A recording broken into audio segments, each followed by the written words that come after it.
Hello, hello, hello. Welcome back to another weekly Wednesday live stream. I'm Peter. My name is Eric. Yeah, you guys know him, of course. Anyway, we're here today to talk about, well, you can see it already behind me and in the package in front of me as well, our SSDs. Finally, that took a long time. It's been a long time coming indeed. And we picked a hell of a time to start with these things, right? Yeah, in the middle shortages, COVID. Yeah, like it's like Murphy's Law. Kind of like with our live streams, you know, whenever. Yeah, did you manage to get the PC running? What PC? What? Yeah, that one. Just kidding. Yeah, of course. Okay, it's cool. running. I did press it. Yes, I saw you guys saying press X to start the MSI stream, so that's exactly what we did. Anyway, good to have you all watching. Yeah, going to have a lot of really nice information, some benchmarks. We also have a special guest. But before we go there, we're going to do a teardown, right? Yeah. I mean, it's a new experience, right? Tearing down an SSD. We're not gonna like remove any chips or something. We kind of want to keep them operational. But yeah, there's, you know, we're gonna see how far we can tear them down for you guys. So see what we can see there. Anyway, like pretty much all weeks, we have a nice giveaway during this live stream as well. You can see it over my shoulder right there. You can win Far Cry 6 game codes. Last week we featured the game on our live stream. A really nice game, great story. Yeah, all around a really nice experience. So yeah, if you want to win a free copy of the game, you can go to msi.com/2/insider, which you can see the address right there, and then click the button participate into the giveaway. Or every 5 minutes, our bot puts the link to the Gleam, which is the platform that the giveaway runs on, in the chat on YouTube and Twitch. So yeah, if you want to participate in the giveaway, be sure to go to one of those two platforms and yeah, look in the chat for every 5 minutes. A link should appear. Yeah, a couple of actions that you can perform. The more actions you perform, the better your chance of winning. And if you are a regular viewer, you can also claim loyalty points. So that's basically extra points you can throw into the draw. Just improves your chances of winning. Yeah, and that's it pretty much. And we're gonna have multiple codes to give away this week. So yeah, hope most of you guys get lucky. Obviously, if you want to win a code. Nice that you joined. Thanks for your thanks for the issue you report. I'm checking it right now. Ah yes, yeah. All right. Anyway, but everybody who is in the chat obviously has managed to find the stream. Great to have you guys here. Yeah, SSDs. Well, we actually got a very exciting guest that we don't want to keep waiting too long. And what we can say is, well, our SSDs are not manufactured by ourselves. I mean, they do have our custom branding, as you can see here. I think a lot of people also are wondering how you pronounce it. I pronounce it Spatium, because it's kind of got that association with space, storage space. Spatium. But yeah, other people indeed say it like literally phonetically how it's spelled, which is Spatium. That's also fine. I personally think Spatium sounds a bit, I don't know, better. Anyway, that's the MSI brand for it. But these SSDs are built by another company, and they are called Phison. And in the SSD world, and well, the tech world, let's say in general, they're quite well known. And we actually have a very special occasion. We have the CTO, Chief Technology Officer of Phison, joining us live in the live stream today. It's 7 a.m. where he's at, so, you know, let's see if he's awake. I think so. Yeah, oh, headset. There. Oh, yeah, Eric, grab your headset, otherwise you can't hear him. Let's welcome Sebastian to the stream. Hello, Sebastian. Hi, it's a pleasure to be here. 7 a.m. where I'm at, which is in Washington State, in the United States.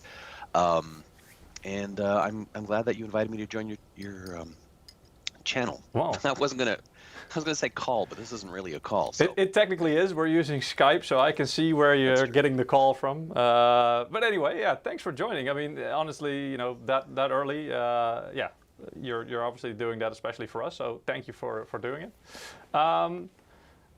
Yeah, can you tell us a little bit about, I mean, I already told everybody you're the CTO, but can you tell us a little bit about yourself? Who are you? What you do exactly within Phison? And maybe even a bit about, you know, your history, what you did before your current position?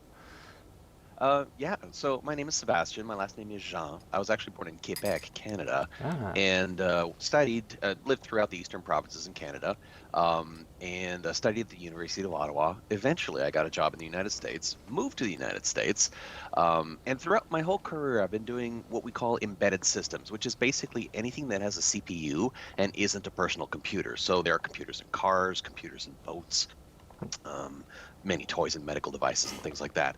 I've mostly worked in storage, and originally I was a firmware developer or a software developer, and moved up to a system architect, and now I'm in this role as a chief technology officer for Phison. wow. And what does that mean, being Chief Technology Officer for Phison?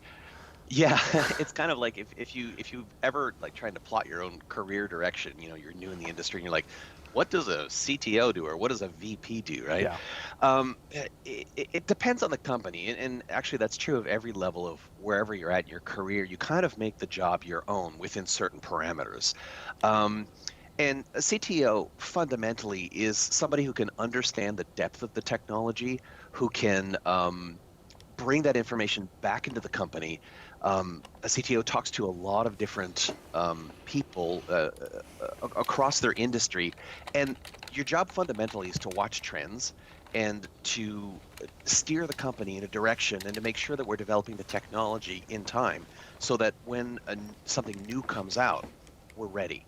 Because showing up with your product, 6 years later is nice, but you're going to miss all of that early excitement when the technology just pops up onto the scene, which is something that we'll talk about later with Gen 4 and Gen 5 PCIe SSDs. And a lot of people, I mean, even though we know that early on, early adopters, they're a relatively small group compared to the full market. But usually what you see is the first companies that come out with the right products at the right time, that the brand name sticks to the product or the category as well, right? That's people associate with it. So it's very valuable. But basically, you're the shot caller when it comes to new developments and future trends, saying this is where we need to be, this is where we need to go.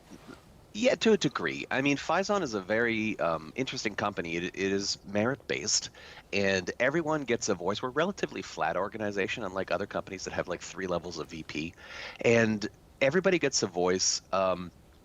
We kind of pick a direction by consensus, and so I'm not the only one looking at things, but I have, my focus is on looking at trends and either communicating technology, like our own position out to the world as like an evangelist, if you will, and then, of course, bringing information back in, and then looking for opportunities to make strategic connections with different companies. So, for example, we could be talking to somebody who makes CPUs. There are 3 major companies that do that, and and they say, hey, we'd really like to do something interesting, can you do that? And that's where Phison's position is really interesting, because we make almost all of we call it intellectual property, but it's basically hardware and software design. We make all the intellectual property that is in the SSD except for the CPU, which we license from CPU vendors. But there's a lot more to a storage controller than just the CPU. Yeah, going into that, indeed, it was one of my questions. But I mean, since you mentioned it anyway, let's get into that. So because we've looked into storage controllers as well, and later on in the stream we'll show you guys a little bit about the storage controller is one of the components of the SSD, but it's only one of them. It's a very important one, but. And it looks like just one chip, almost like the rest of the chips, like a NAND chip on there, with its little own housing. Maybe Peter, you can show that slide. Sure. Maybe we can. Let's see if I can find it already. Yeah, here we go.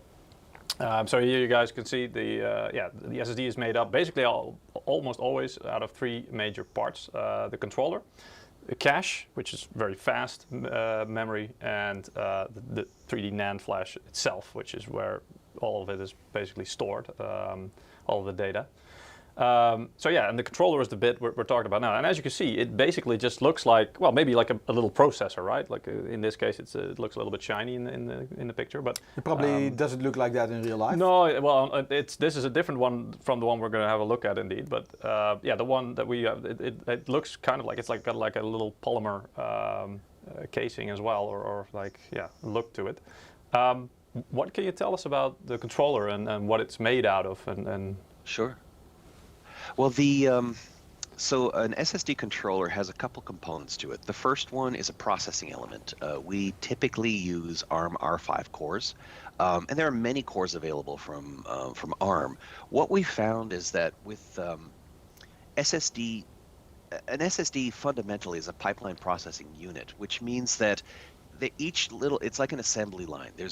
When you receive a command, you first have to decode it, understand what it is, and then you start to make decisions. And each part of the assembly line looks at the command for a very short period of time, fractional microseconds. And there's probably, depending on the number of NAND die you have in the SSD, there's anywhere from 20 to, as high as 300 or 400 points of parallelism. So when you get to really advanced enterprise drives, you need deep queues to keep them fully busy to realize that 1, 2, or 3 million IOP potential. So there's the CPU processor. Then we have an ECC engine, which is used for correcting errors that happen on the NAND, which is sort of a natural property of the media. It's affected by heat and by time, and bits start to flip. So we have a very strong ECC engine to fix it. And all SSDs do. That's a fundamental requirement. So the ECC is not on the flash memory? The ECC bits that was encoded and attached to the data are on the flash memory, but the flash in and of itself does not have the ability to process that. That would make the flash too expensive. Okay. So instead, the ECC unit is built into the storage controller. The storage controller has SRAM, one or more CPU microcores, and accelerators like ECC, cryptography, and other things along those lines. All of that is typically built on one silicon die, and in the case of standard SSDs, what you have within the graphite package is that silicon die, the substrate, which looks like a little thin mini PCB, and all the little bumps that come out that get soldered down onto the motherboard. Right. Okay. And you were talking there are some ARM processors inside. If you upgrade them to faster ones, does it mean that, we're talking consumer grade SSDs, let's be clear about that. But does it also, yes, it will cost more, probably. Maybe it will impact the number of layers or something, maybe the TDP. But can it also improve performance, saying, for example, RAID performance or throughput performance? Not really. So if we were to replace all of our R5s, for example, with something substantially larger, it wouldn't necessarily have any impact on the performance at all. The larger cores have larger silicon area, which makes the chip more expensive, which makes the SSD more expensive. But fundamentally, it's a balance between your processing elements and your I don't know how to say this. It's a balancing act. So you can make an SSD with 4 very large cores, or you can make an SSD with a number of instead of 4 cores, you have 20 cores. The advantage of having multiple processors in an SSD is that you're not using time to essentially. You don't run each process with its own little sliver of time and do a lot of scheduling, which is fine for a CPU on a PC, but on an SSD, that's wasted overhead. So instead what we do is, going back to what I was saying earlier, we have multiple points of parallelism. So we have 20 cores, each doing one little job, moving the work of servicing the command forward. Right. So it's the whole design that's kind of, as you can say, balanced as it is. It's a trade-off. And the controller, we're now today we're talking about one of our flagships models, which is talk about PCI Express Gen 4 going to 7 gigabits per second. Your controller probably is made on like 14 nanometer or 12 or something. If I'm not mistaken. TSMC. 12. If you would change that to, for example, 10 or some TSMC 7 advanced process, will it also have benefits besides cost and thermal performance, but also can you get more throughput? Yes and no. Fundamentally, an SSD controller is made to a specific bandwidth target and a certain IOPS target. So, some of our medium-level cores controllers might be designed for 5 gigabytes per second, and then the more advanced ones are designed for 7 gigabytes per second. Everything needs to be unbalanced. Process nodes. Yeah, switching process nodes, it does a couple things for you. One, yes, the chip gets smaller, but we don't have a size constraint in this particular situation. It does allow you to clock the frequency, the internal frequencies a little bit faster, but we don't need to go faster to meet the current performance nodes. And it does reduce your leakage, which is something that all silicon transistors leak a little bit of current, even when they're not toggling. So going to a smaller process node helps that considerably. Yeah. But the converse of that is if you jump on the latest process node and you don't need it, all that you're really doing is buying cost, which makes your SSD more expensive for no benefit. And that's sort of like if you're making a CPU, something that's huge, that's running at like 2 gigahertz, yes, you need the latest process node. If you're making an SSD controller and you attack the problem through parallelism and you slow down your frequency, then it's not really about process node, it's about the design. And switching prematurely to process node sometimes is a band-aid. In other words, a company may choose to jump forward just so they can clock the same design faster and not, advance their technology. Right. At Phison, what we do is try to find a balance so that we're delivering the best technology at a reasonable price. Okay. So this also means you need to co-work a lot with partners because you have probably the technology roadmap from what is it, SIG, the Special Interest Group for PCI Express. To have something on time for that, you need to have the platforms like the motherboards, the chipsets, the CPUs. We can deliver the signal. Is flash also a factor in this? I mean, does it need to be faster? Absolutely. Okay. Yes. So the way that you make SSDs cheaper is that you pack more bits, and that's why we went from 2D to 3D NAND. You pack more bits in the same little square of silicon.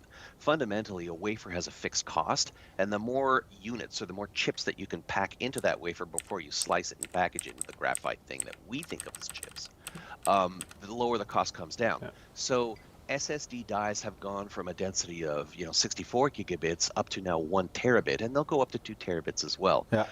But the size of the silicon die is, it changes, but it's roughly the same, just a little tiny rectangle the size of your little fingernail kind of thing. Yeah, okay.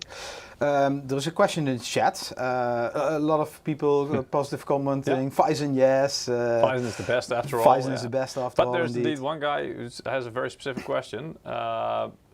Have there been any mentions of DDR5, DDR4 memory affecting the speed of M.2 SSDs? If you had DDR5 memory on the SSD, would it help No, actually, because the SSD tries very hard not to use DDR memory, even on SSDs that we have both DRAM and DRAM-less models. Yeah. The fast path doesn't actually go through the DDR, it goes through the SRAM and then the data path. The DDR is used for logical to physical address translation. And so the actual bandwidth is small, and we're generally fine with for a long time, we were fine with DDR3. Our current models, I think, are using DDR4, and models that we have in development are moving to DDR5. To some degree, we don't really have a choice because to keep costs down, you have to go on the dominant process node. Yeah. And if you stay too long on the old node, then as supply goes down, price goes up. Yeah, exactly. Let's see. In the beginning, when PCI Express, sorry, Peter. Yeah, that's all right. In the beginning, when PCI Express Gen 4 launched, your first controller was only doing, it was a big step forward from like 3,000 to 5,000 already. Was it and then later you introduced the E18 controller. What was the previous model? E17 or E16? 16. Yeah, 16. E16. Yeah. So was there a reason that you did not directly introduce the E18 controller? Was this like planned, or was it more like technical challenge to get those speeds really out of the controller and out of the SSD? That's an interesting one.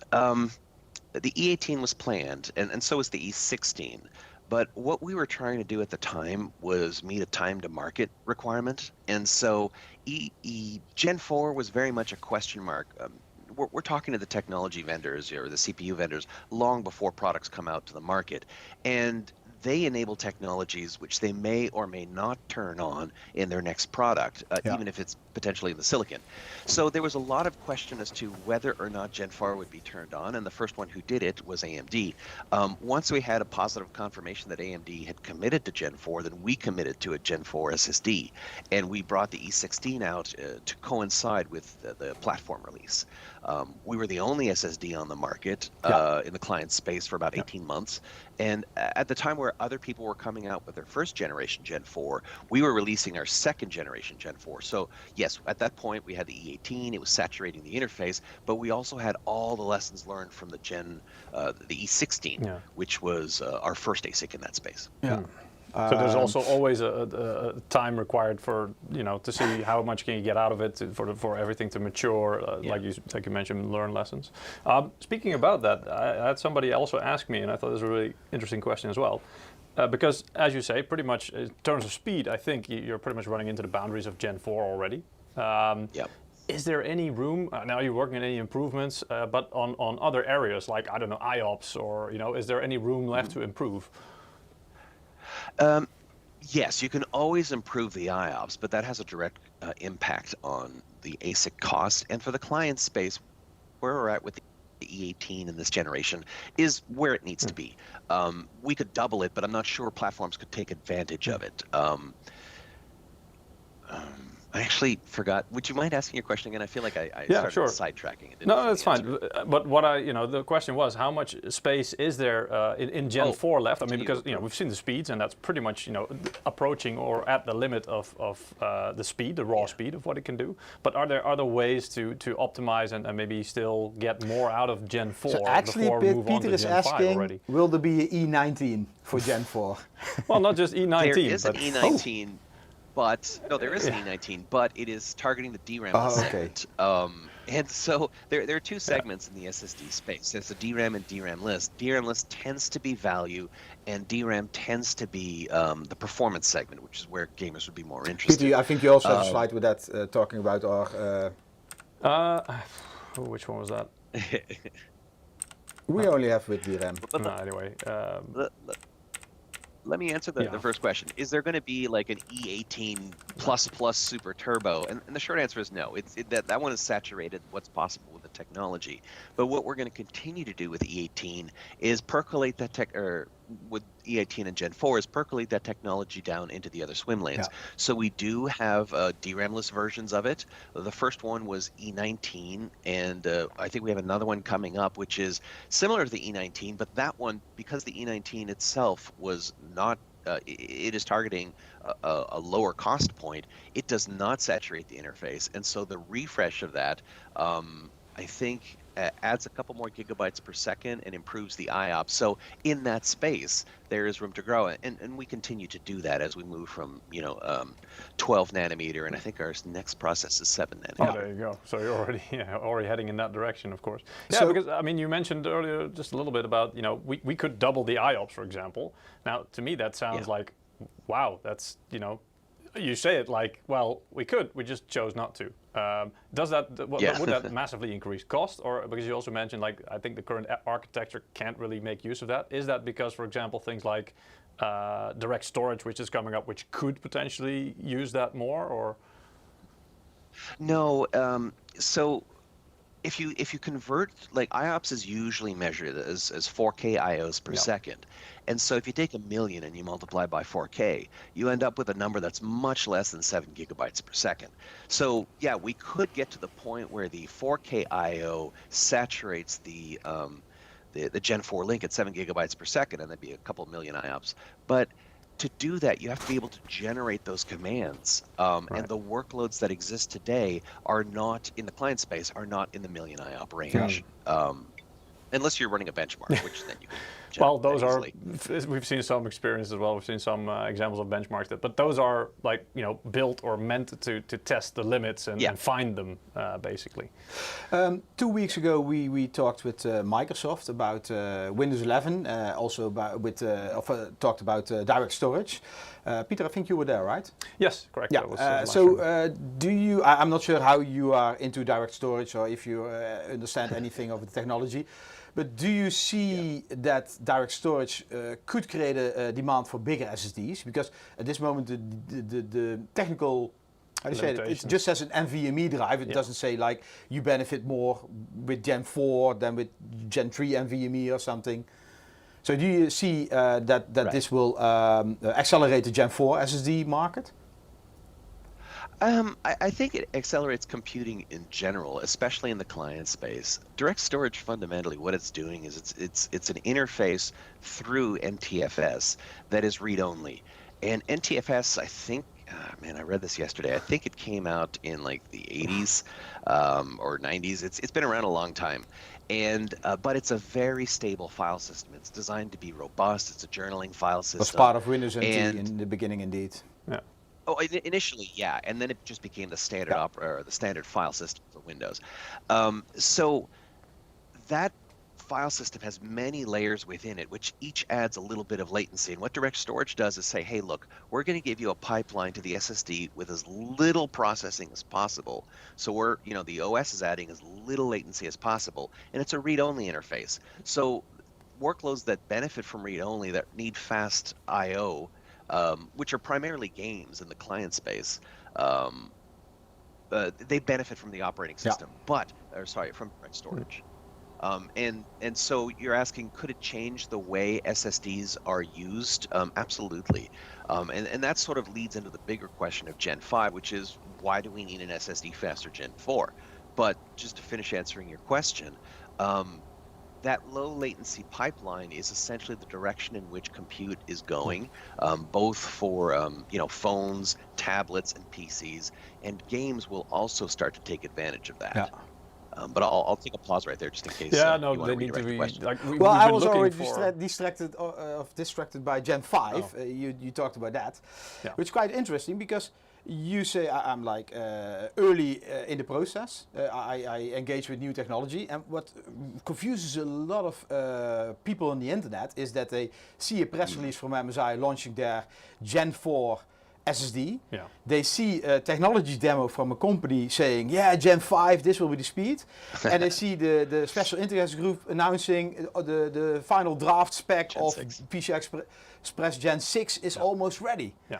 So how much far in advance are you working on new technologies?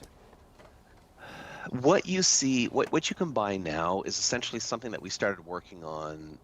The chip itself, or the SSD itself, we probably started working on anywhere between 18 to 6 to 18 months is typically how long it takes to develop an SSD, depending on how much we're changing inside of it. But the technology that goes into the next process node, or enabling the next silicon process node, usually starts 2 to 3 years before the ASIC actually becomes a product. So we're well aware of Gen 6, and we've started work on designing the low-level components that will enable a Gen 6 SSD. But what's interesting is, the Gen 1 PCIe, it came out in the 80s, and man, the funny thing is I looked all this up, because I was like, when did PCIe come out? And that was like 3 weeks ago, and I've half forgotten it because I've had a million conversations since then. But maybe I'll just stick to the general, which is PCIe Gen 1, Gen 2, and Gen 3 were about 3 to 4 years apart.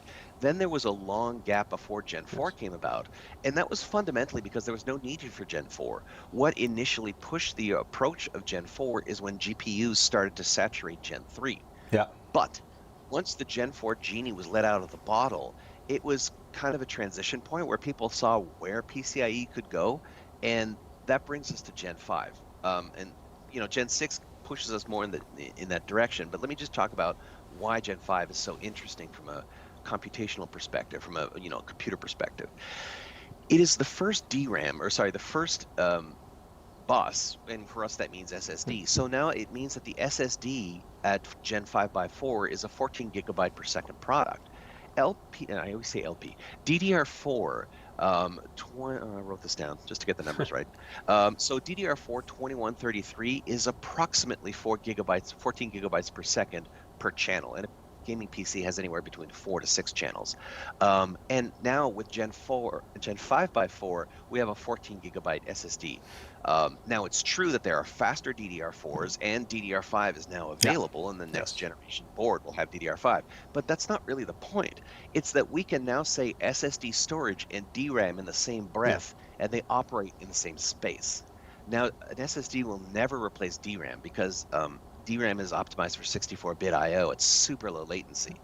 But if you look at the SSD from a caching perspective, and you think, well, the CPU is an L1, L2, L3 cache, the SSD now in Gen 5 can operate as an L4 cache at the same speed as DDR, and the caching access rate is typically 4 kilobytes. So now the natural granularity of the SSD aligns with the caching architecture of the CPU, and that's where things will start to change, just the way computers work in general. Yeah, that's amazing. Is your mind blown yet, Eric? Yeah. Well, I mean, just the pace at which things are moving, indeed, is just. If you look at it that way, that is. And are you seeing with future technologies going from Gen 3, Gen 4, Gen 5, Gen 6 maybe, are you also seeing challenges like maybe that the ARM processors are not fast enough, or that the production process is not in line with what you need in order to make it work, or too much heat generation? I mean, you know, these, or maybe one of the things. Maybe phrase it in a different way. What would you say would be the biggest challenges going forward for new products?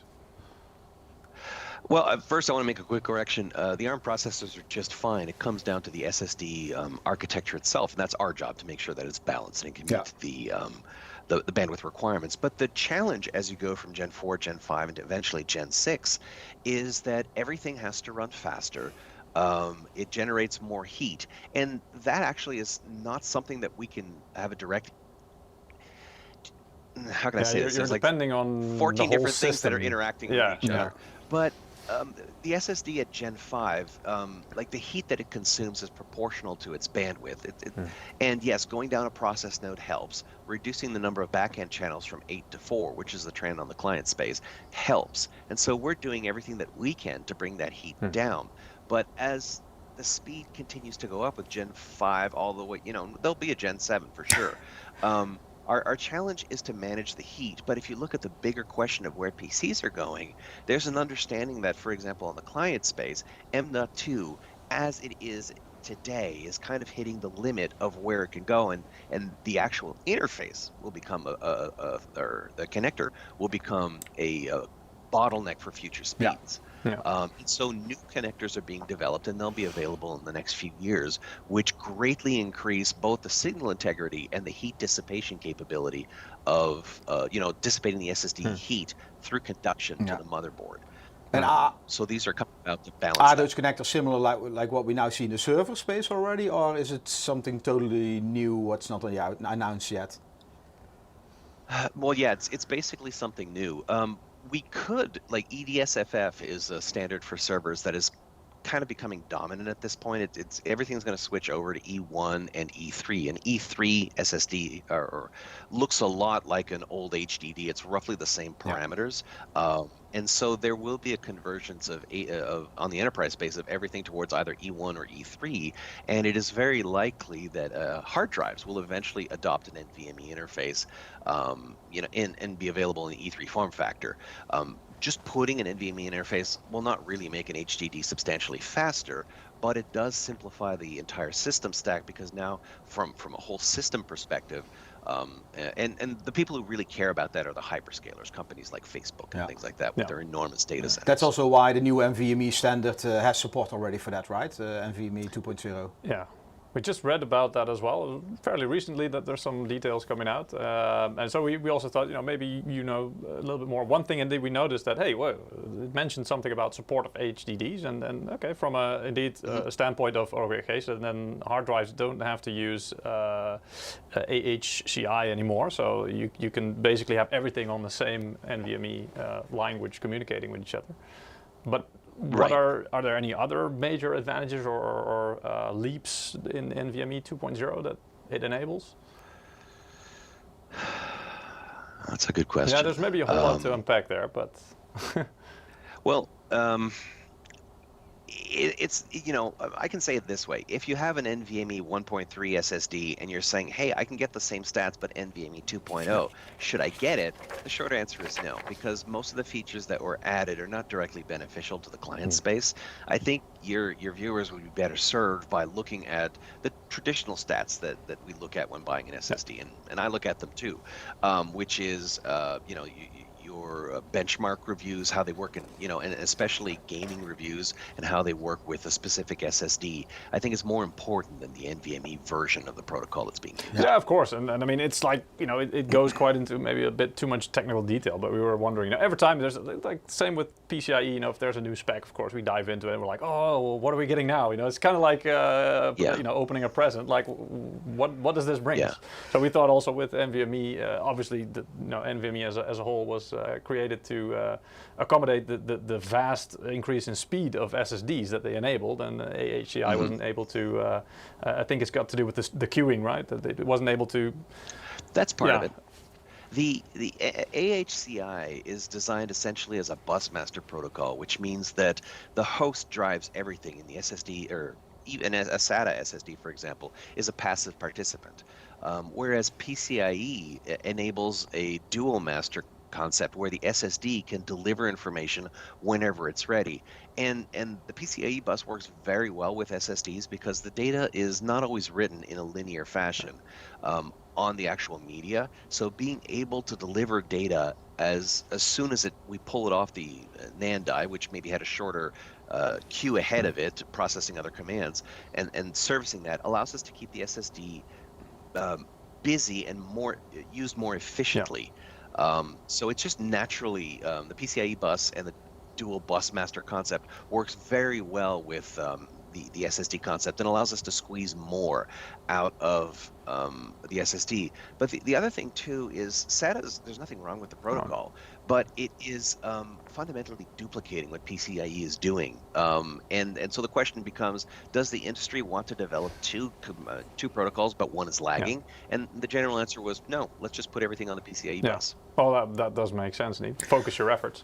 I see a lot of people, you were talking about the PCI Express Gen 5 approaching RAM becoming speeds. as fast as like memory, and people are making suggestions, Spoof Pass, Fat Dogs, Tudor are all saying, hey, can we use memory slots for that? Yeah. But I think the interface will be totally different. It's the other way around, actually. The trend in CPU vendors is to reduce the number of DDR channels because, I mean, traditionally, if you think back 5 years ago or 10 years ago, storage was cold, it was terrible, and if you write software for a living, you know going to the disk is terrible because it's such a long latency. So you try to pull everything in the DRAM and use DRAM as your active cache. And so we're used to thinking of more DRAM is better, and I want my next PC to have 32 or 64 gigabytes of DRAM. With this super fast SSD that can handle these bulk load requests, what you're likely to see in the next couple of years is that the amount of DRAM in the CPU goes down. Sorry, let me say this. The amount of DRAM in the system goes down, and it's offset by the SSD, which will essentially, instead of being that cold storage that's almost never accessed, it'll be used as a just-in-time mechanism. Like a RAM disk or something. Well, like a cache, you know, and that's why I compared it. It'll be like an L4 cache, and instead of bulk loading all of your game textures and everything else into memory so that you have access to it quickly, if the SSD is fast enough, there's no need to do that. Can't wait. True. Okay. Maybe a bit of a change of pace, but with the current market situation, I mean, last year as well, we've obviously, you know, between the time that we introduced and said, hey, we're going to do SSDs, and by the time we were able to actually have SSDs, there's a lot that happened with the market, and some of the industries, like graphics cards especially, you see a lot of shortages as well, both of materials, but also on, basically on all levels of the process. How is that for Phison, and does this, I mean, we've also seen some reviews that apparently for SSDs it's quite common that you know, you use the materials that you can get, basically, with regard to some of the components. Does that, how do you keep that from influencing the consistency of your product? Because obviously you want to provide consistency, right? So how do you do that? Well, the various global shortages that we're having in, the supply chain aren't really affecting Phison. An SSD has, a handful of components that are particularly unique. There's the controller, DRAM, if the SSD is DRAM, NAND, and the power management IC called PMIC. So there's four major components, and everything else is discretes, capacitors and resistors. So the discretes, there's plenty of those and no particular shortage. The NAND and DRAM, we have long-term supply agreements, and we pre-purchase them to always have an inventory. And then with the PMIC, which actually is an issue for many people making any sort of product, well, we actually make our own PMIC. When Phison designs a new controller for an SSD, we also at the same time design a PMIC, and we manufacture both. And because we have such high volume, we didn't really talk about Phison, but Phison started about 20 years ago, and we were this little company that sort of popularized USB, thumb drives. And we've grown up into this company that now makes every type of storage available. The only thing we don't make is SCSI, SCSI enterprise drives, but everything else, is something we make from medical, industrial, aerospace, gaming, workstations, enterprise solutions, and things that go in cars, phones. We're starting to enter the phone space as well. So we make everything. And because of that, we have a really high volume, and that and we do a lot of forecasting and things like that. So as long as you're forecasting well in advance and you're managing your inventory of critical components, then you're okay. The main thing that's happened to us is that our lead time for creating, let's say, a brand new SSD from the point that we get an order has gone up, has roughly doubled. And I'll just, make up some numbers. If before it was 2 weeks, now it's 4 weeks.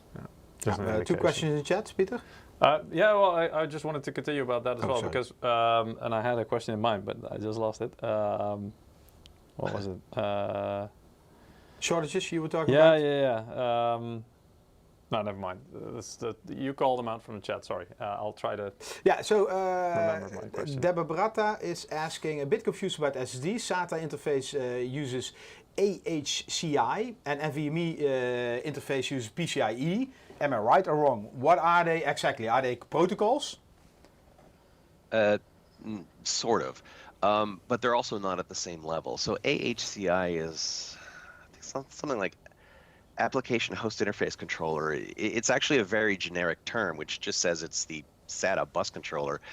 SATA uses the SATA protocol, which is now a serial protocol, very much like PCIe.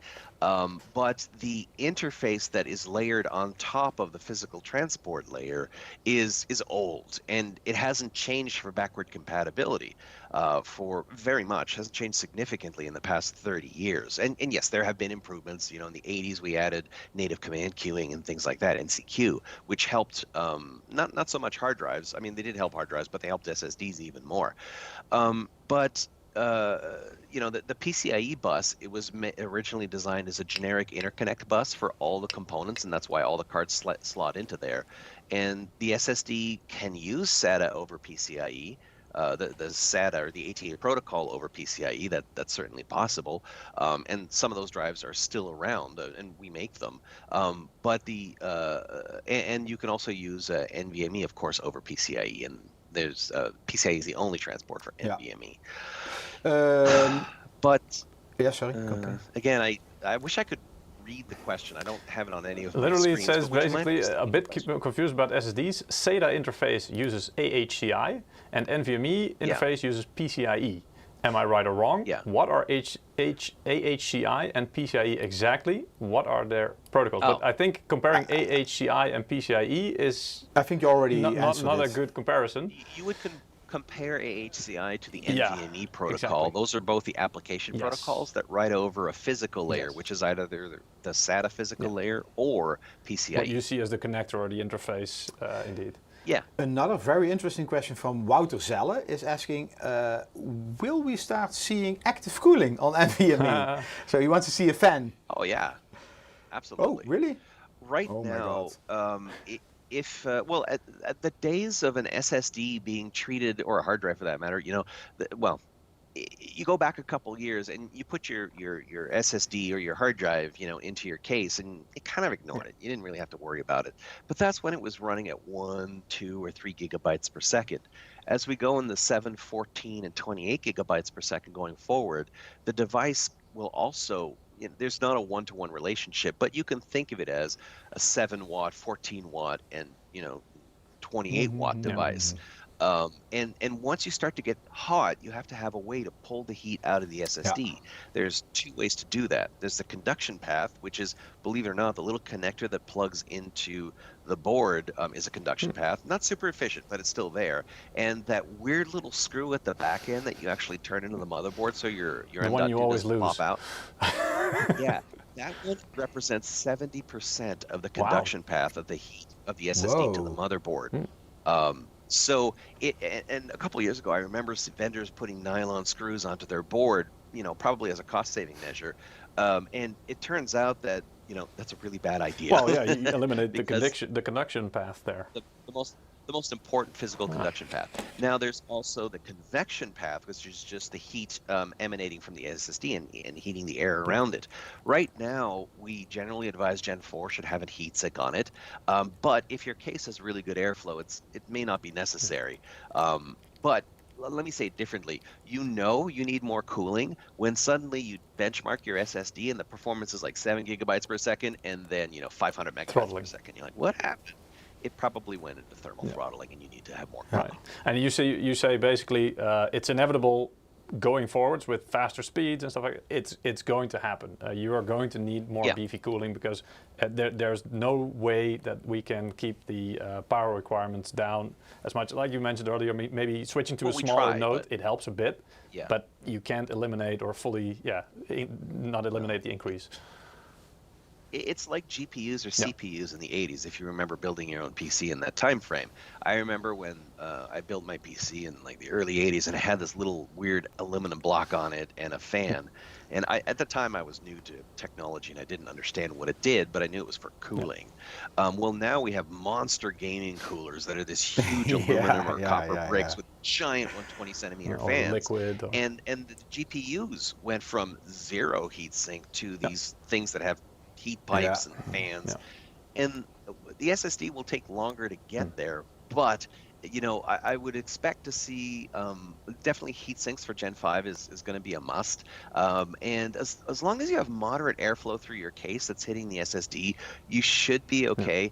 But eventually we'll need to have a fan that's pushing air right over the heatsink. Right. And it also depends on what the SSD is doing. Most of the cases where we see, we've also done tests, and you can get pretty much any SSD to throttle, especially if it doesn't have cooling. But writing, I think, continuous writing is the thing that will heat it up the most. It's actually the read. So between read and write, read burns a little bit more power because to get good write bandwidth from an SSD, you need a lot of NAND die. So you're talking about 2 terabytes, 4 terabytes kind of thing to really saturate the write speed of the SSD.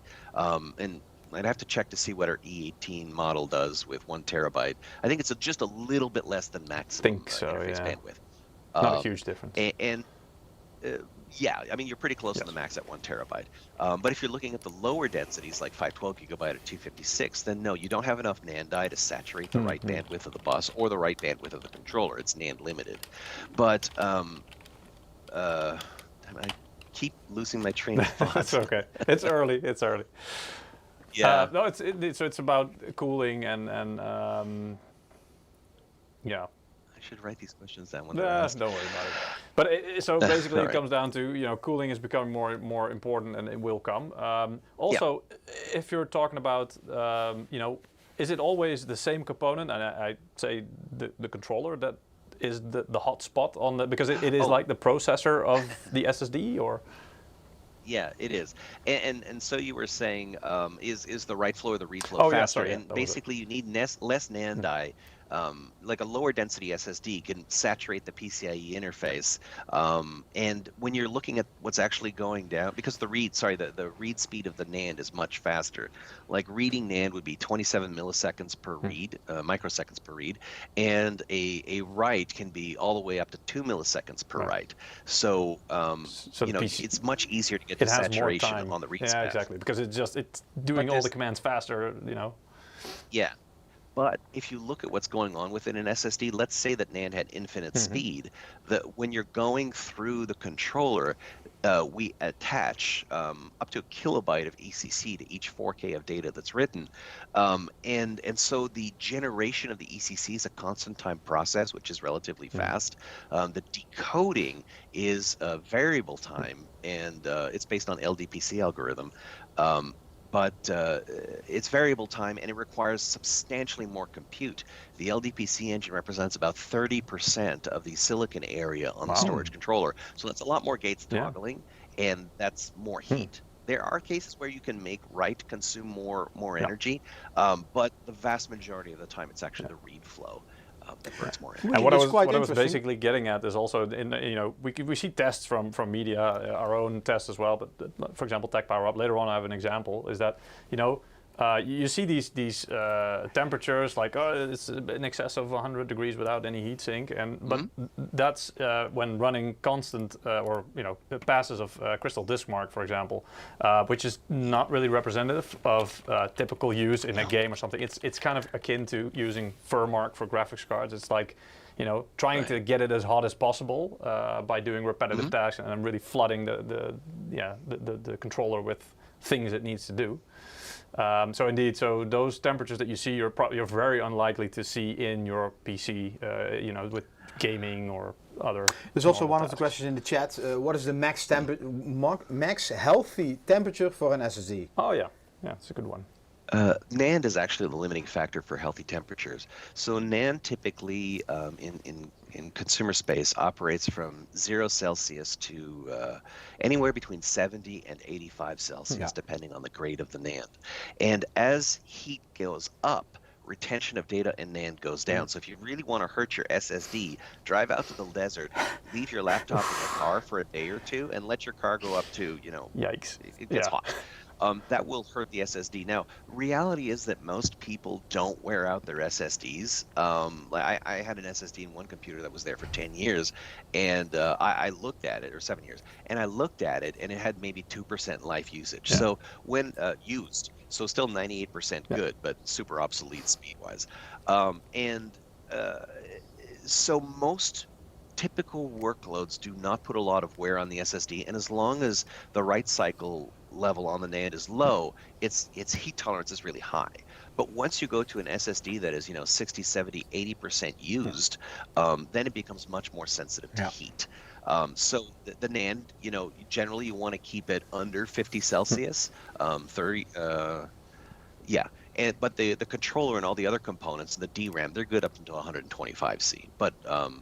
But the NAND isn't, and the SSD will actually go into critical shutdown if it detects that the temperature of the NAND is above 80-ish degrees. And cold, if you're on the North Pole, because Fat Docs 8 on Twitch is asking about it. Does not like it too cold. Yeah. You mentioned like 0 degrees Celsius, right? I mean, there's Fahrenheit, there's Celsius, but 0 degrees, like freezing point. That's kind of like, don't go below that.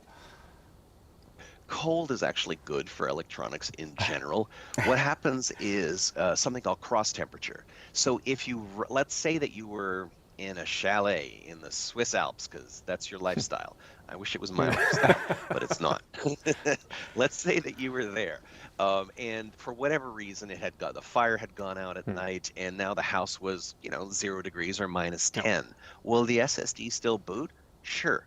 But what happens is you end up with a cross-temp phenomena, where if most of the data that you needed was written at 40 Celsius, and now you try to read at minus 10, that's a 50-degree swing, and that actually impacts the state of the NAND. The bits will be a little bit different, so you can end up with more correction and slower performance. Oh, interesting. If you go too far, until the SSD heats up, and it self-heats actually pretty quickly. If you go too far down, let's say you were in the minus 40, or you went Kelvin and you were at minus 273, forget what absolute zero is. But you know, if you go into the absolute extreme and you put liquid nitrogen, like some people do for fun, to cool their PCs, that would be really bad for data access. The controller wouldn't be bothered by it. Well, if you go beyond what the silicon is designed for, what you run into is a problem with closing timing. And so you can end up with like weird behaviors where one chunk of the circuit, which was just fine in its defined operational temperature range, might now close prematurely or late. And then you can essentially start to generate errors or crash the device. So in a very long-winded way, cold is better for an SSD, but don't go beyond the operating specs, because at that point you're running the risk of losing data. And also, it's rapid temperature changes that are those are bad usually for.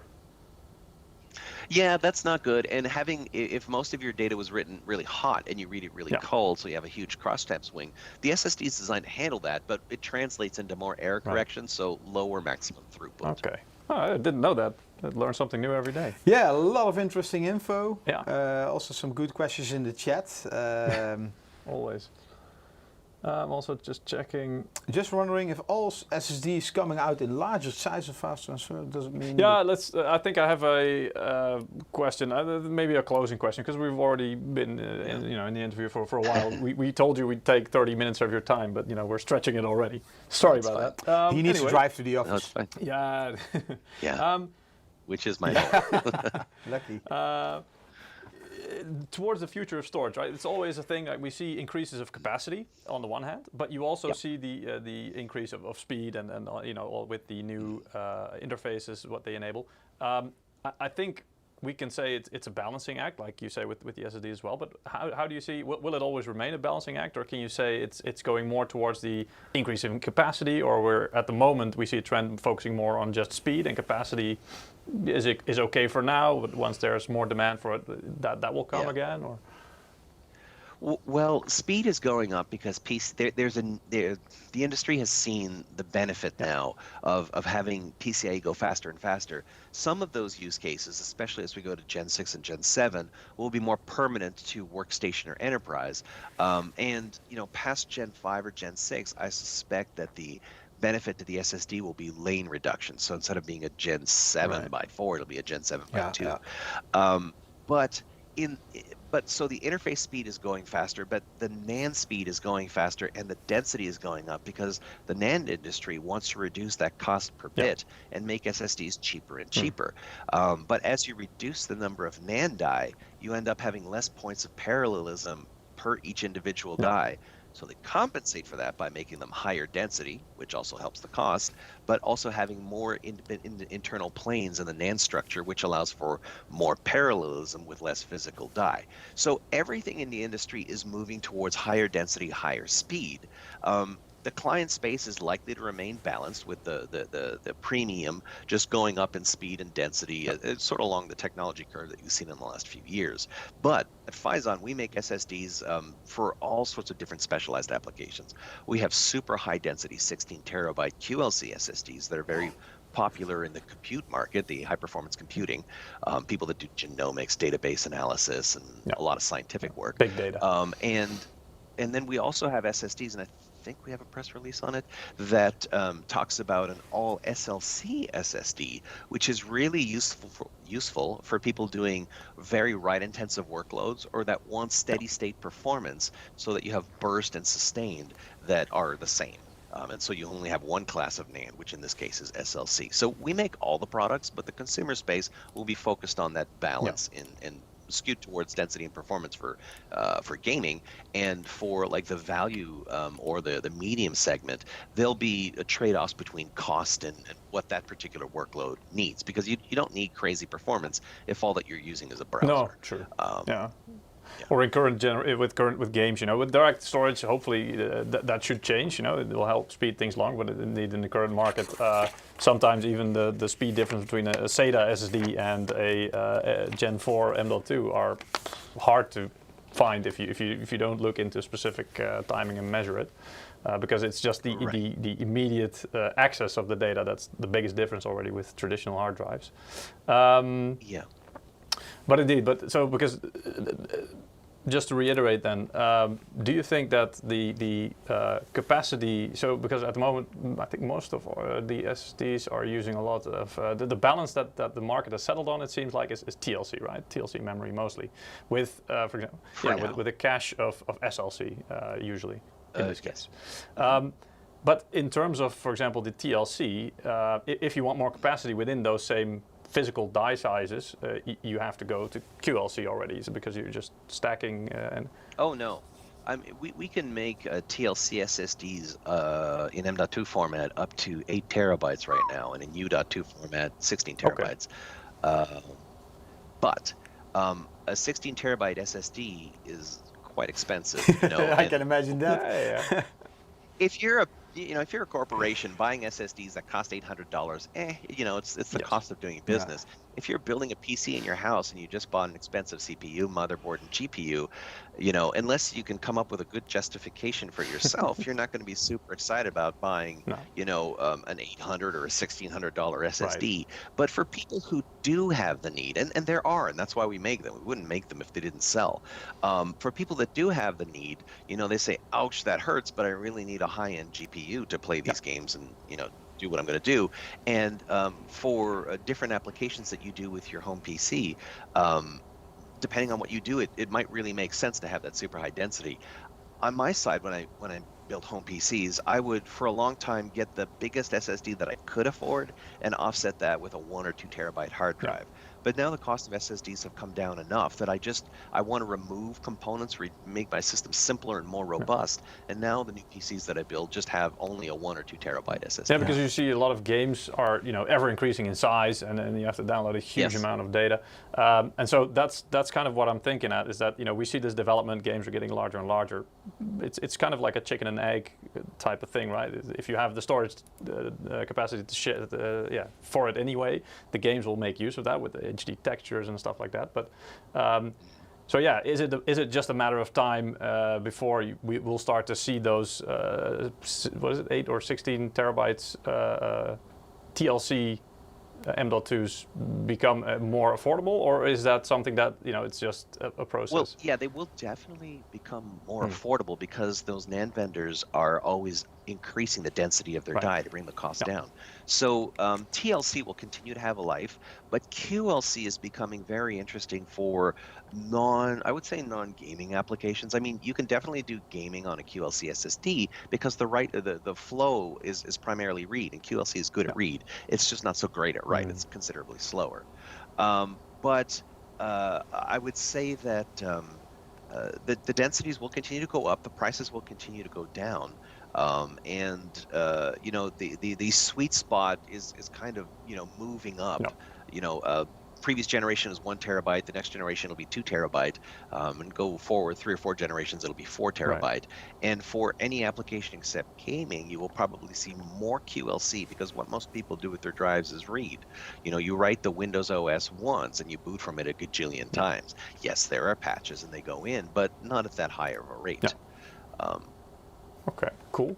Yeah, you know, a lot of information, but I think we maybe better keep it to these questions. Okay. Yeah, thank you very much for taking the time and waking up. I don't know if this is your normal wake up time, but, you know, just, you know, making time for us on this live stream. And sure. Yeah, it was really awesome to have you on. We saw a lot of people in the chat also who really liked this information. Really interesting info indeed. Yeah. I'm glad. Good insight. Yes, exactly. Cool. We hope to maybe in the future we'll have another live stream about our SSDs, about Phison, and be able to catch up again. Maybe, who knows, when Gen 5 stuff comes out. I was just calculating, so I mean Gen 7 he was talking about, he said like each 3 years. Yeah. So I was like, okay, that's like 2030. Will I be retired by then? Long time. I doubt I will be. Yeah, then definitely not me. Thanks for your time. Cool, thank you very much, Sebastian. Pleasure. And we'll hope to see you in the future. Take care. Bye-bye. Bye. All right. So hope you guys enjoyed that interview. Yeah, really cool, Faisen, well, Sebastian, to make time for us. So, I mean, I can talk for like hours about this topic. Yeah, me too. I almost forget that we're in a live stream. You're just basically having a conversation. Somebody in the chat was asking, how long are we going to stream today? Well, we still have some, we want to show you our Spatium, do some unboxing and stuff. Exactly. We've got some more stuff. And of course, we want to give away some game code. So I think this is a great time for that. Thank you guys, by the way. I see a lot of people in the chat saying great conversation, great interview. Yeah, we also enjoyed it. We'd like to hear, if you guys have, if you guys like this kind of content, we'll try to see if we can do more of it in the future. It isn't always easy to get guests, but we try. The winners are there, Peter? Yes. Oh, okay. Yeah. So indeed, we already have winners, but I'll reiterate. You can win Far Cry 6 game codes today during the live stream. We're going to give away several of them. To participate, you can either go to msi.com/2/insider, as you can see above me, and there you can click on the button participate in the giveaway, or the bot, our chat bot, should be putting the Gleam.io link in the chat for at least YouTube and Twitch. And if you click that, you directly go to the platform for the giveaway. Yeah, don't miss out on a nice free game. We have indeed, well, Eric is feeling generous. We have 2 winners to give away. Well, I mean, you talked for 1 hour. We took a while indeed. Yeah. So indeed, let's compensate. So the first winner, their nickname is, the letters are quite small, Francisc 546, right?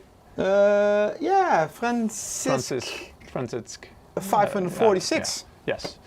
And the you other need glasses? winner Oh, you is already called, have glasses. Oh damn, that text is too, yeah, there you go. This is for old people. Viborets. Old people is like 150% zoom. Yeah, so I mean, I'm wearing glasses for a reason there. And still you cannot read it. No, but I mean, we have a monitor there, and it's a big monitor, but... It's like a 4K 32-inch monitor? Something like that, yeah. Maybe the 4K is an issue, anyway. Well, if you put it at 4K, indeed, because I'm like 4 meters away from it, so... Anyway, yeah, congratulations to the first 2 winners of today. We'll get the codes out to you as soon as possible. I can... Yes, you can take them off, Eric. Yeah. I know it's nice and warm on your ears, but... It is, all right.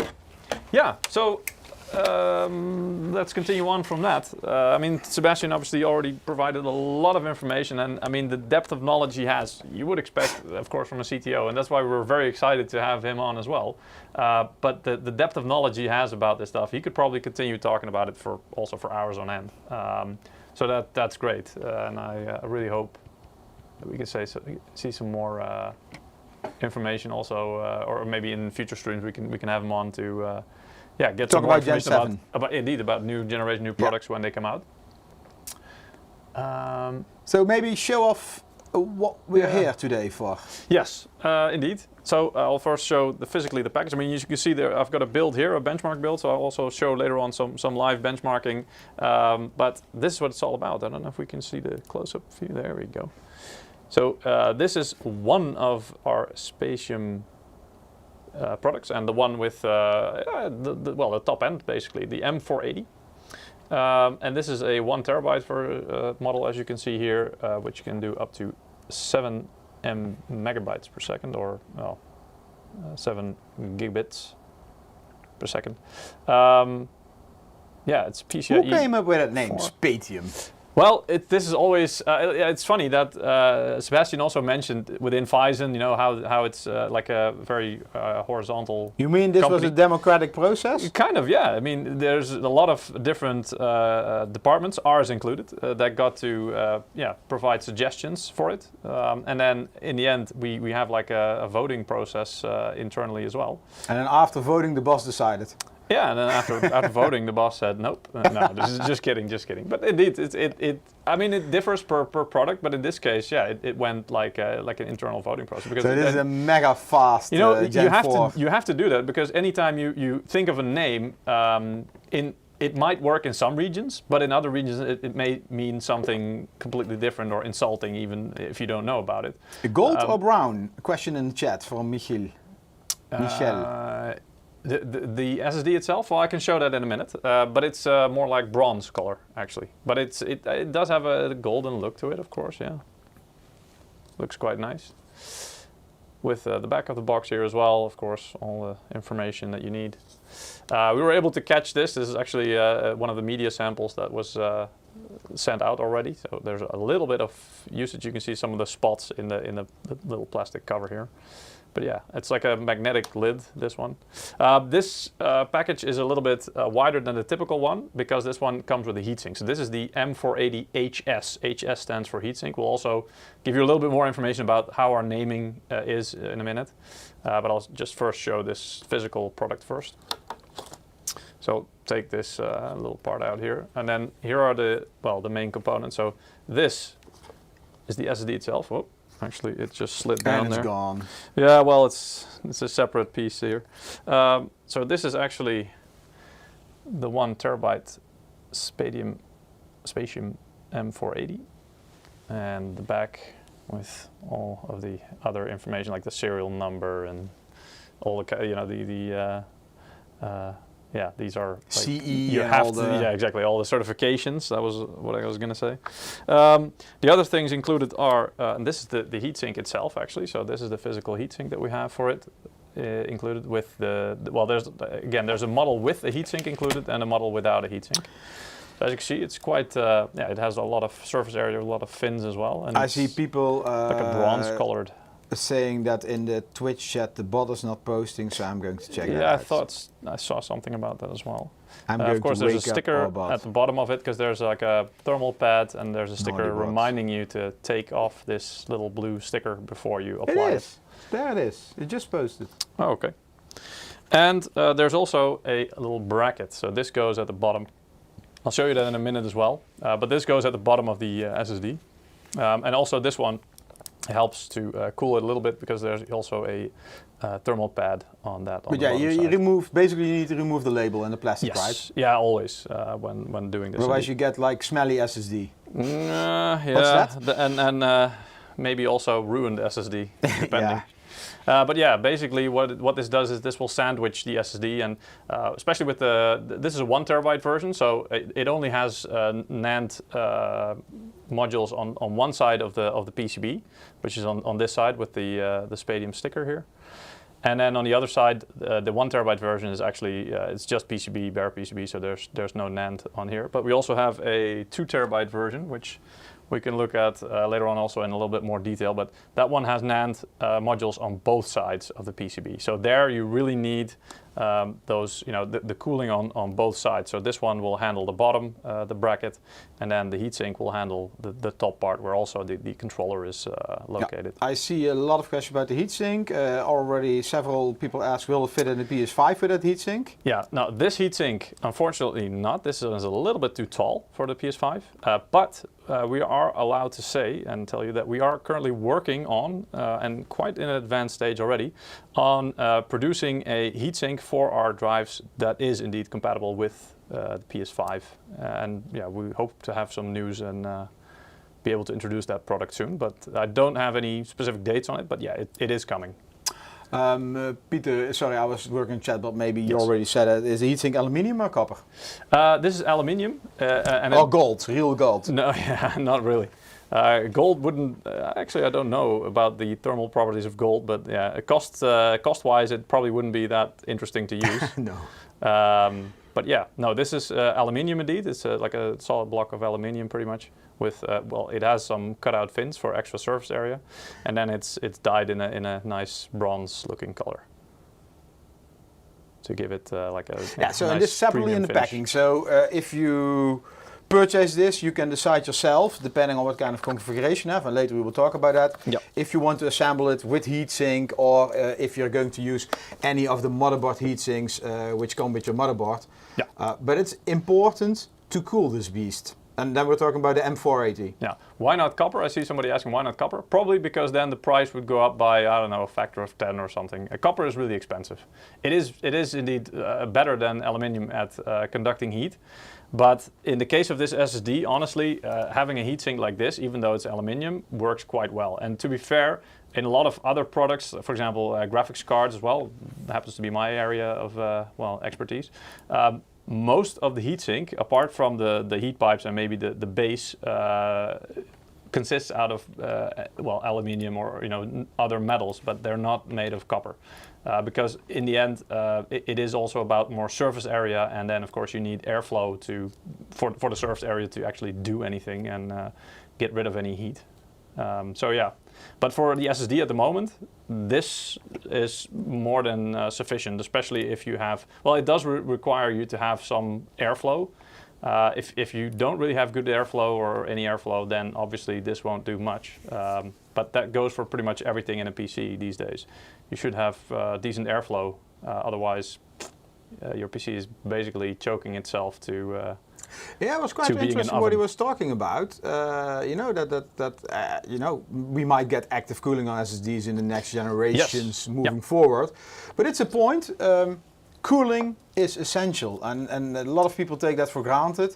Yes. I mean, they want to have a passive PC or a silent PC. Yeah, you should make it as silent as possible, but cool the CPU, cool the graphics cards, and cool your VRM and also your SSD. I mean, airflow is very important nowadays. And things, with all the cores and all the megahertz and gigahertz, gigahertz yes. nowadays. Yeah, things are getting faster, things are getting hotter. Cool it. Yeah. What controller is included in the MSI SD? Well, this was you missed actually the first part, I guess. Sorry, yeah, this was already mentioned, but in this case, it depends on the SSD, by the way. But our M480s, which are our top-end model, the fast one, they have the Phison E18 controller. And then you have different, I've got some other SSDs here as well. This is, for example, an M470. And if I'm not mistaken, this one uses I'm trying to get it to focus on this one. Focus difficult. Is there? Yeah, oh, yeah. Autofocus. This one should have a E16 controller. So it's still Gen 4, and I'll get to that in a moment because it's also part of the naming that you can tell if it's Gen 4 or Gen 3. But yeah, so it's their first, Phison's first Gen 4 controller, which Sebastian also talked about in the interview earlier. So yeah, a little bit of difference, but maybe we can go to the slides and I can explain a little bit more about that.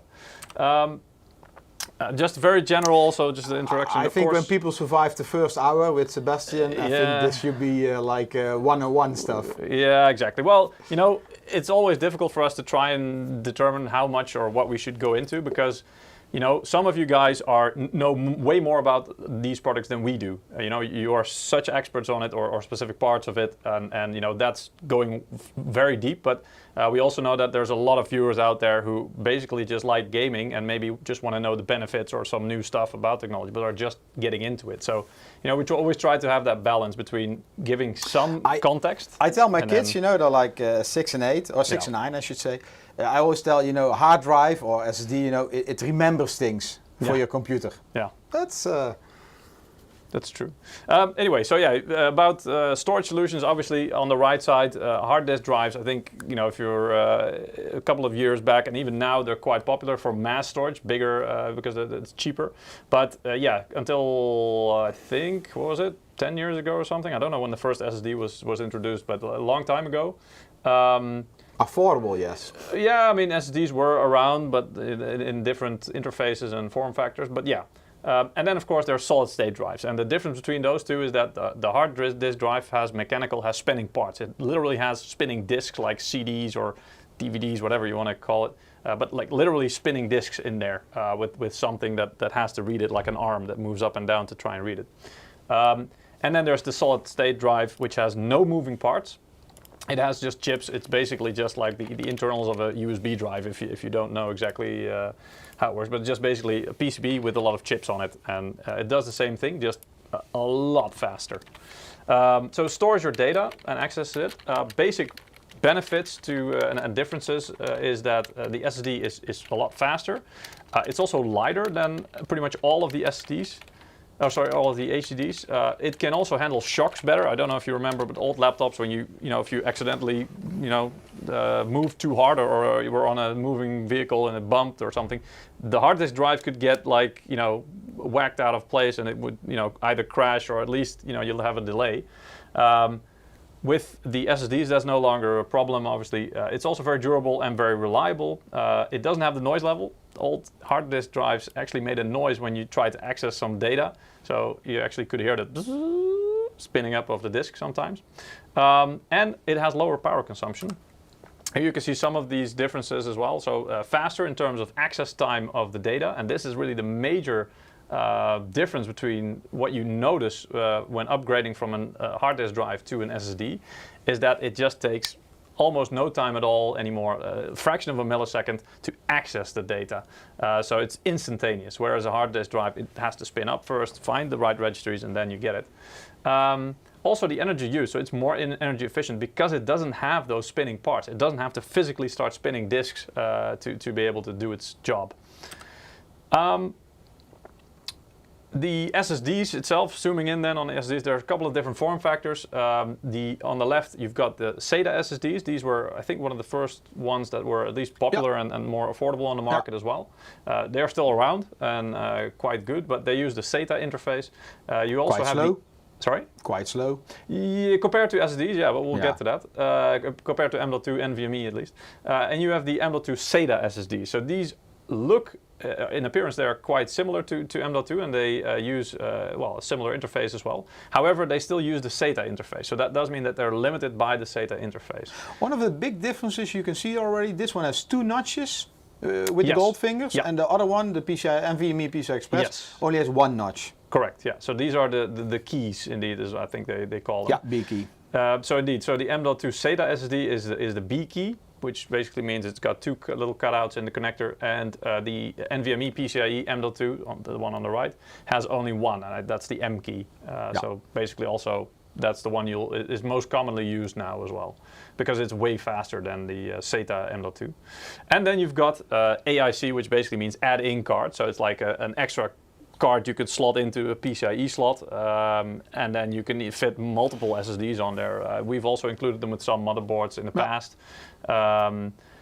It's really useful for also using the full potential of the PCIe interface. I think you can even use the full 16 slots in some cases. Yeah, right. With RAID on it, like 4 M.2s on it. Yeah, so that's, for fast mass storage, that's really useful. So you'll also tend to see that on either our very high-end desktop or and RAID setups, creator, etc. Exactly. But people with content I believe creation. going forward, there will be, I don't want to say less demand for this, but generally the platforms, the chipsets, the CPUs have more PCI Express lanes. Yes. So the use for those external cards is getting. It's not as necessary anymore. Yeah, indeed. Yeah. Okay. Then moving on. Well, we already introduced our top-end model, the SPATIUM M480, which is optimized for Gen 4 usage using the Phison E18 controller, which results in read speeds up to 7 gigabits per second and write speeds of near enough at 7 gigabits, but 6,850 megabytes per second. But of course, this always varies also on your system or what exactly you're doing. The product naming, well, I mentioned we're going to get back to that. As you can see, we've got different products here. So you see on the top left, M480 with the HS behind it. So that's for the heatsink. On the right top, you can see the M480, basically the normal variant. So this one doesn't have a heatsink included. Then on the left bottom, you can see the M470. So it's a little bit a different number, but the first number represents the PCIe generation. So if we also have a SPATIUM, and we have that here, the M370, that's a Gen 3 SSD. But if it's a 4, so an M470 or 480, that's a Gen 4. And then the second number represents an indication of speed. So of course 8 being higher than 7, so the 8 M480 will be faster than the M470. Yeah. Potentially, if we ever have revisions, that can be a thing. And we already have some, because I think, wait, do I have it here somewhere? Yeah, I have an M371 sitting here, for example. So small changes or improvements, or maybe the specs are just a little bit different because it uses slightly different components. But yeah, generally it's in the same speed class, and of course the full specs are available with data sheets and everything like that.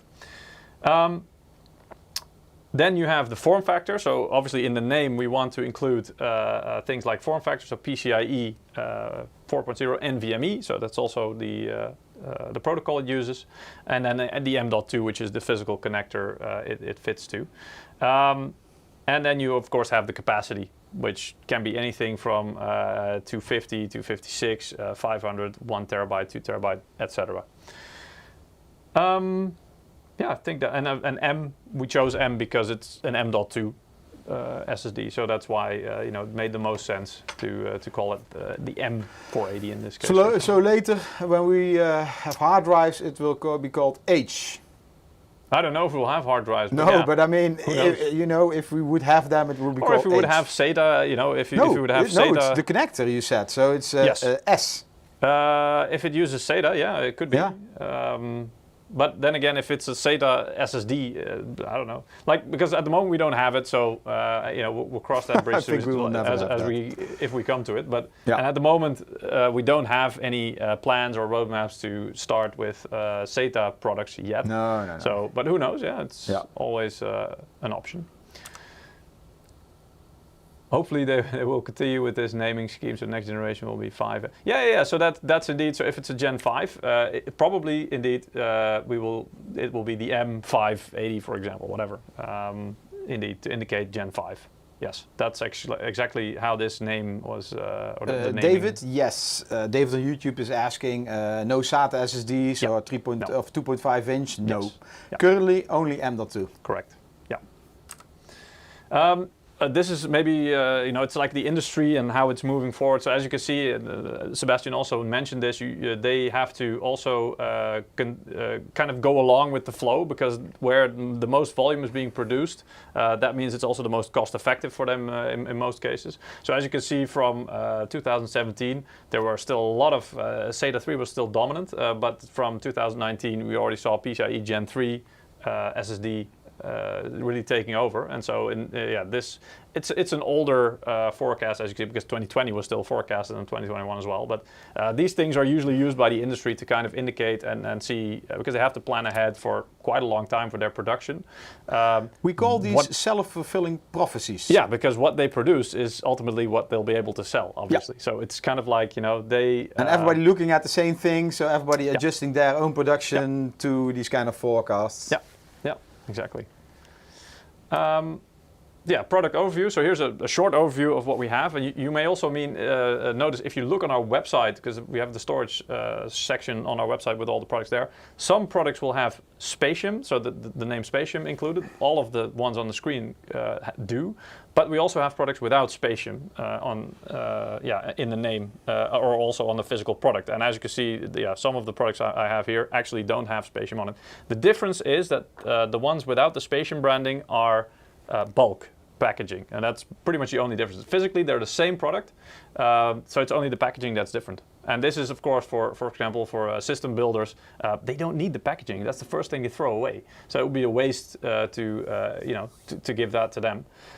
So for those purposes, we have basically with CPUs you have the same thing. You can buy them in a boxed package, sometimes with the CPU cooler, or you can have the tray version, which is just the CPU itself, and that's it.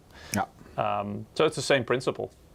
Anyway, starting from the top on the left, we have of course the M480 PCIe 4.0 NVMe M.2. That's a mouthful. The two versions.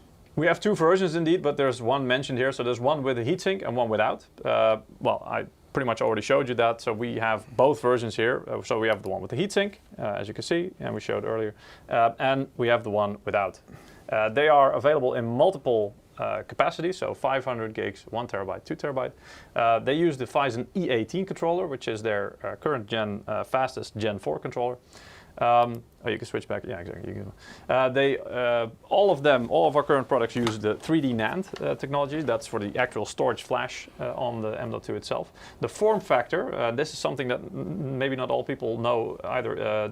The 4 numbers behind the M.2 is basically an indication of the physical size. So 2280 means it's 22 millimeters wide and 80 millimeters long. And this is, I think, the most common form factor, at least for the consumer market.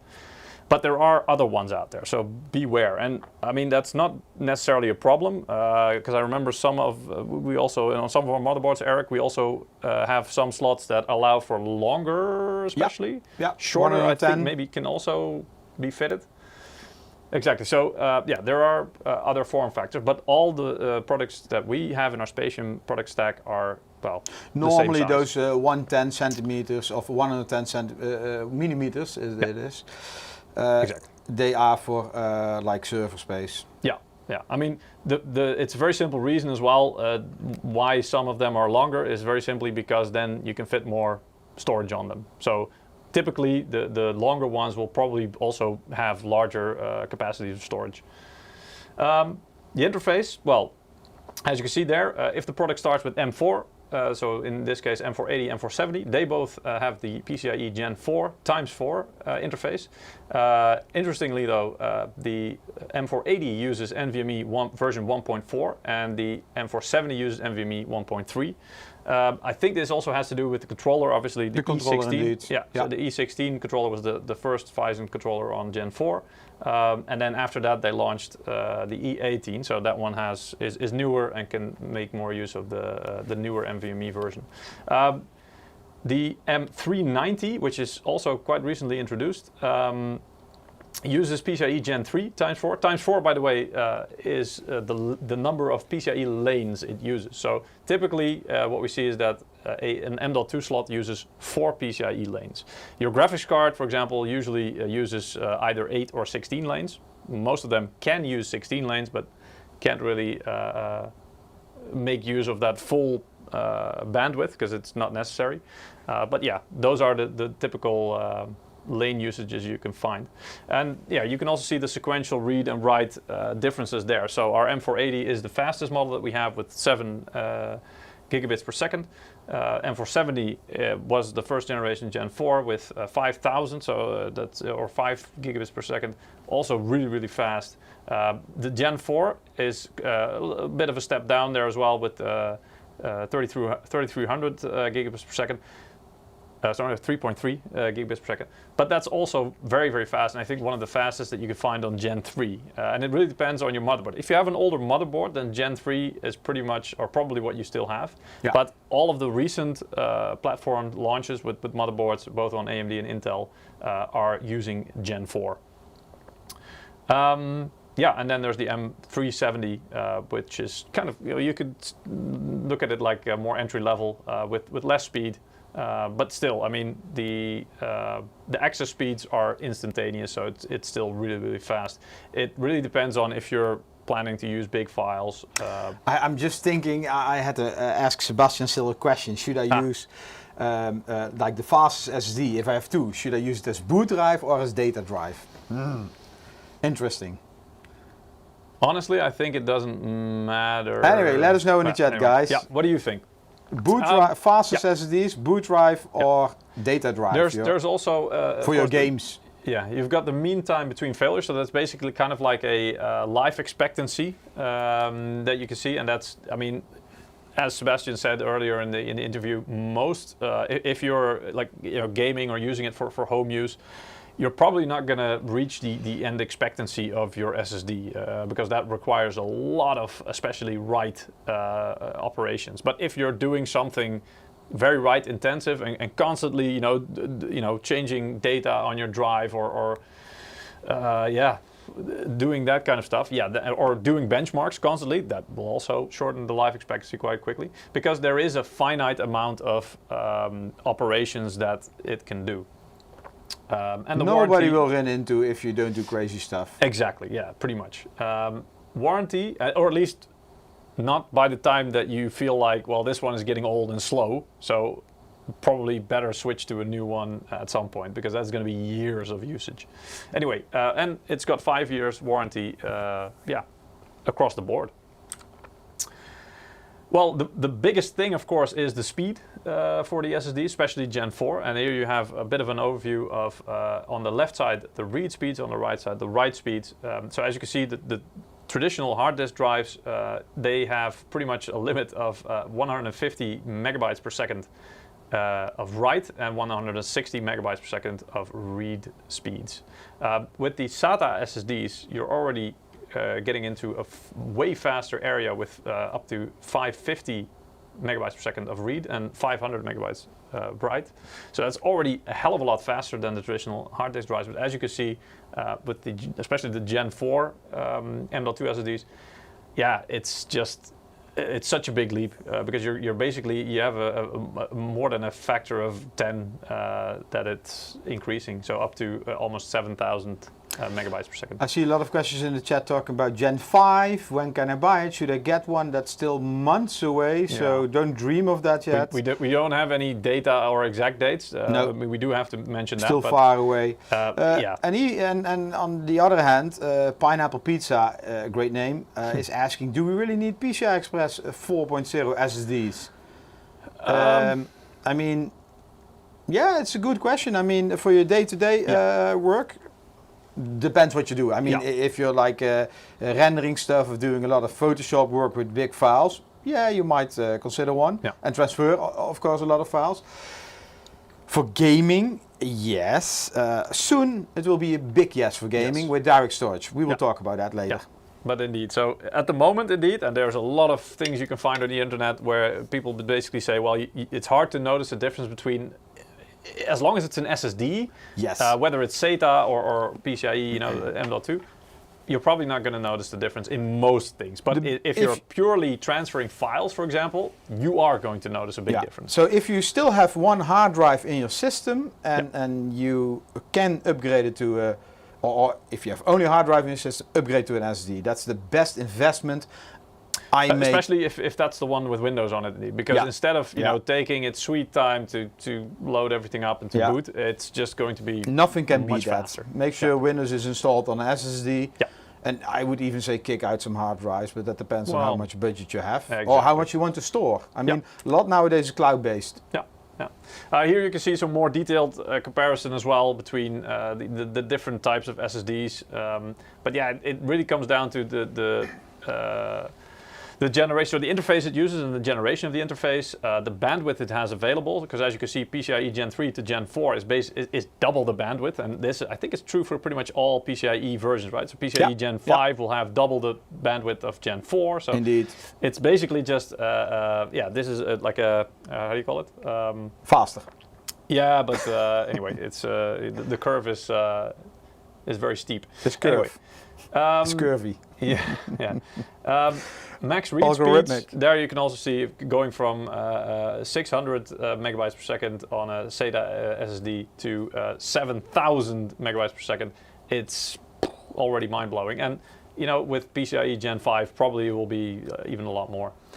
You said 14? Yeah, exactly. 14 gig. So that, again, that's double, exactly double. Indeed. So that makes sense. So yeah, wow. And with things like DirectStorage, indeed, hopefully we'll be able to make full use of that. This we pretty much covered earlier as well, but yeah, there are, we said 3 major components on SSDs. Sebastian kind of corrected us and said, no, it's actually 4. Yeah, because the PMIC is also there. Yeah, it's exactly. the VRM on the controller. Basically, indeed, the power management module. Anyway, but yeah, you have the controller, basically the brain of the SSD, and doing all of the, controlling everything. The cache, which some SSDs have it, some don't. But if an SSD has cache, what that does is basically just speeds everything up. It functions like, well, it is DRAM, so it functions like RAM on your PC as well, where it can your SSD can temporarily store data in this way faster SLC memory, which can be accessed way quicker than the TLC or the other memory that the NAND is on. Basically your storage capacity, your NAND on the SSD. And that's a 3D NAND flash, and that can be different types. So you have SLC, or single layer chip, single layer chip, I think. MLC, multi-layer, but basically that means 2. Yeah, later we talk more in detail about that. TLC Peter. or QLC. Let me, before you go into this, let me do a giveaway. Yeah. Let's draw The another name is winner. on the screen already. Yeah, so maybe, also you can see above Eric, above me now. If you want to participate and win a copy of Far Cry 6, you can go to msi.com/2/insider. Nice Still game. have a couple of codes to give away.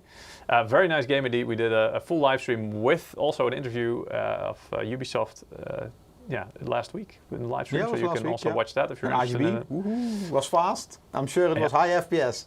Yeah, it was. It was really good. Or you can click the Gleam link that's every 5 minutes being put in the chat on Twitch and YouTube. Yeah. And it seems like we have our third winner of the day, and their nickname is Q Blues. Well, you're probably not feeling blue anymore because you just won a Far Cry 6 game code. Yeah. A lot of questions in the chat. The M390 is indeed a Gen 3 model. Yes. It might be that I made a typo on one of the slides. It's possible. No. Long Dong is also, I hope you pronounce your name correctly. I don't know. Which one? Yeah. Long Dog. Dog. What he's saying in the chat is also correct. I mean, if you have a Gen 4 device, and yes, it benefits faster file transfer. If you transfer it to a USB key or a SATA device, it's as slow as the slowest link in the chain. Yeah. So, but if you move data from partition to partition, for example, or to another Gen 4, it's... but that's for everything. It's faster. Indeed, and it's basically you're limited right now with games by the way they are designed and programmed, and it all goes. We'll show that later on as well. But all the data goes through the CPU first, and so that's kind of the way it's programmed and routed is what's bottlenecking you at the moment and not being able to use the full. Pineapple Pizza is also asking why NVMe drives don't come in a 2.5-inch form factor. Actually, they come. It's called U.2. It used to be on some. Do we have one? You know what? Actually, yeah. That's why I picked this question because I knew we had a live sample on hand. Yeah. That's an old one. That's from Intel, right? Yeah, correct. Yeah, you can. Here we go. The 700, we had this laying around, indeed. Yeah. We asked Ruud, our FAE, to bring it here. See that NVMe PCI Express on the top, right top. Yeah, here. There we go. So it does use the PCIe NVMe, indeed, the interface. However, as you can see, this is a very different connector. It's almost like like a SATA. Let's see, this one looks like almost like a SATA connector, and this one like the power connector on a hard disk drive, but then combined into one. Yeah. And that's pretty much what it is. However, it's PCI Express protocol and NVMe. Yeah, and this, I mean, you won't find this in the consumer space. This one would plug into the motherboard. You used to. Yeah, exactly. But now I think especially with current generation motherboards, or at least recent, it's not really that popular This was Gen 3. anymore. So this was Gen 3 X4. And then on the other side you have this. This never made a transition to Gen 4 X4. And nowadays, that's why it's removed from the main board, because M.2 totally took over. Also because all the notebooks are shipped with M.2, so it's a dominant form factor in consumer goods. And you can still find this in the server, the enterprise space, but like Sebastian from Phison also said, they're also innovating to new interfaces over there, the SFF form factors and all the... The funny thing is, you can see that the housing of this, it's one big heatsink. Indeed. So at the bottom, you can see this is pretty much already one big heatsink. So this one already probably requires a certain amount of cooling. But yeah. And like you said, this was quite old, right? So I don't know how many years ago, but I mean 400 gigs. At that time it was ultra fast. Yeah, and 400 gigs was already pretty good high capacity back then. I think they also have like 600 or 700 gig at that moment. Yeah. Probably, but this was more like indeed enterprise type, servers, data. This was for workstations, high-end stuff. Yeah. Maybe but yeah, we did dig one up. So X299 had this interface. Maybe, I think, let's leave it to that. Yeah. All right. Let's get back to this. So we already explained a little bit about NAND, and you see the term being thrown around these days a lot, 3D NAND, and really all it means is that they physically are stacking dies on top of each other to increase the capacity. That's really what it comes down to. We mentioned a little bit earlier, but this is more detail. You have at the moment at least, pretty much 4 different types of NAND flash in the market. So you have SLC, single level cell, you've got multi-level cell or MLC, triple level cell, TLC, and QLC, quad level cell. And I mean, it pretty much translates itself. Single level, you've got 1 bit per cell. Multi-level, I'm not sure why they didn't just call it, dual level or something, because the other ones basically say exactly how many, the triple level, 3 bits per cell, quad level, 4 bits. So that really translates. First you start with SLC and then you think, okay, we're doing innovation. Let's call we it need multi. more. Yeah, but they didn't really think about this will continue. There was no roadmap when they did this. Maybe, I don't know. Anyway, so because MLC you could also apply to 3 or 4, you would think, because it's multi, right? It's if it's more than 1. Anyway, but this is basically are the different types of flash storage that you have, and below it are the main key differences. So in terms of the speed, SLC is the fastest type because it only has 1 bit per cell, so it's very quick and efficient to find and retrieve data or write it as well. That's why SLC is in our case also used as the caching DRAM on our. But it's also most expensive, so that's why it's always limited. Yeah, exactly. Also, the reliability is the highest because it has, because of the 1 bit per cell, basically, it has fewer reads and writes, especially writes, going to it because there is fewer cells that are available to write to, basically. So, this also will last the longest. But as Eric mentioned, it is the most expensive because it doesn't make very efficient use of the space. So, for the physical chip, the same size of an MLC or TLC or QLC will be able to provide way more capacity at a more attractive price.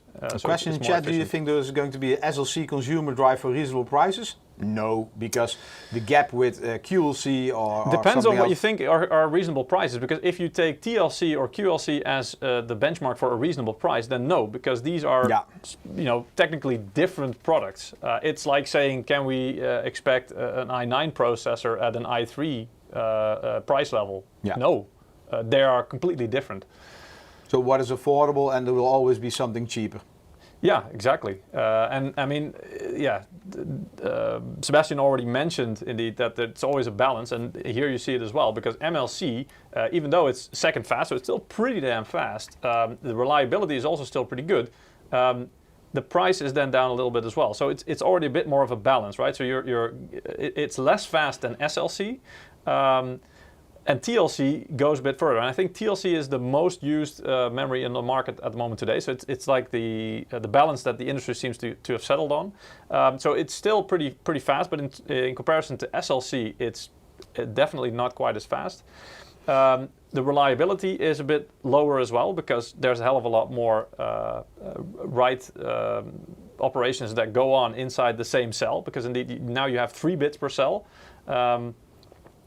And the price goes down because it's more efficient use of the physical space. I think in the next slide we have an overview of what the current shares are. Yeah. And so QLC, so that's the thing, right? So if you want high capacity, cheap storage, QLC is perfect for you. However, do not expect the highest speed. And also in terms of reliability, if you're putting this into like a big data server thing, which is constantly reading and writing stuff away, it's probably not going to last very long, or at least not as long as SLC. This was the thing that I was indeed showing. Here you can really see that TLC is the dominant factor, the dominant NAND type in the market, especially since 2019. But and you can see that the QLC, indeed, it's somewhat newer and more cost effective, so it's cheaper at giving you bigger capacities. So it is winning and it's growing in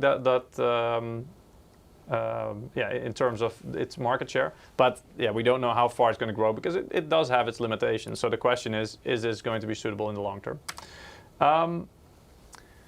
I think most of this was already mentioned, but in our Spatium M480, we are using a combination of SLC and TLC indeed. So the main storage capacity is TLC NAND flash, but then we have the caching memory, which is SLC. Question in chat for you? No, it's not a question, but big kisses back to you as well. My my girlfriend and my daughter are watching, so love you. They're saying you need to go home. No, Dinner's ready. they're just saying big kisses. Anyway.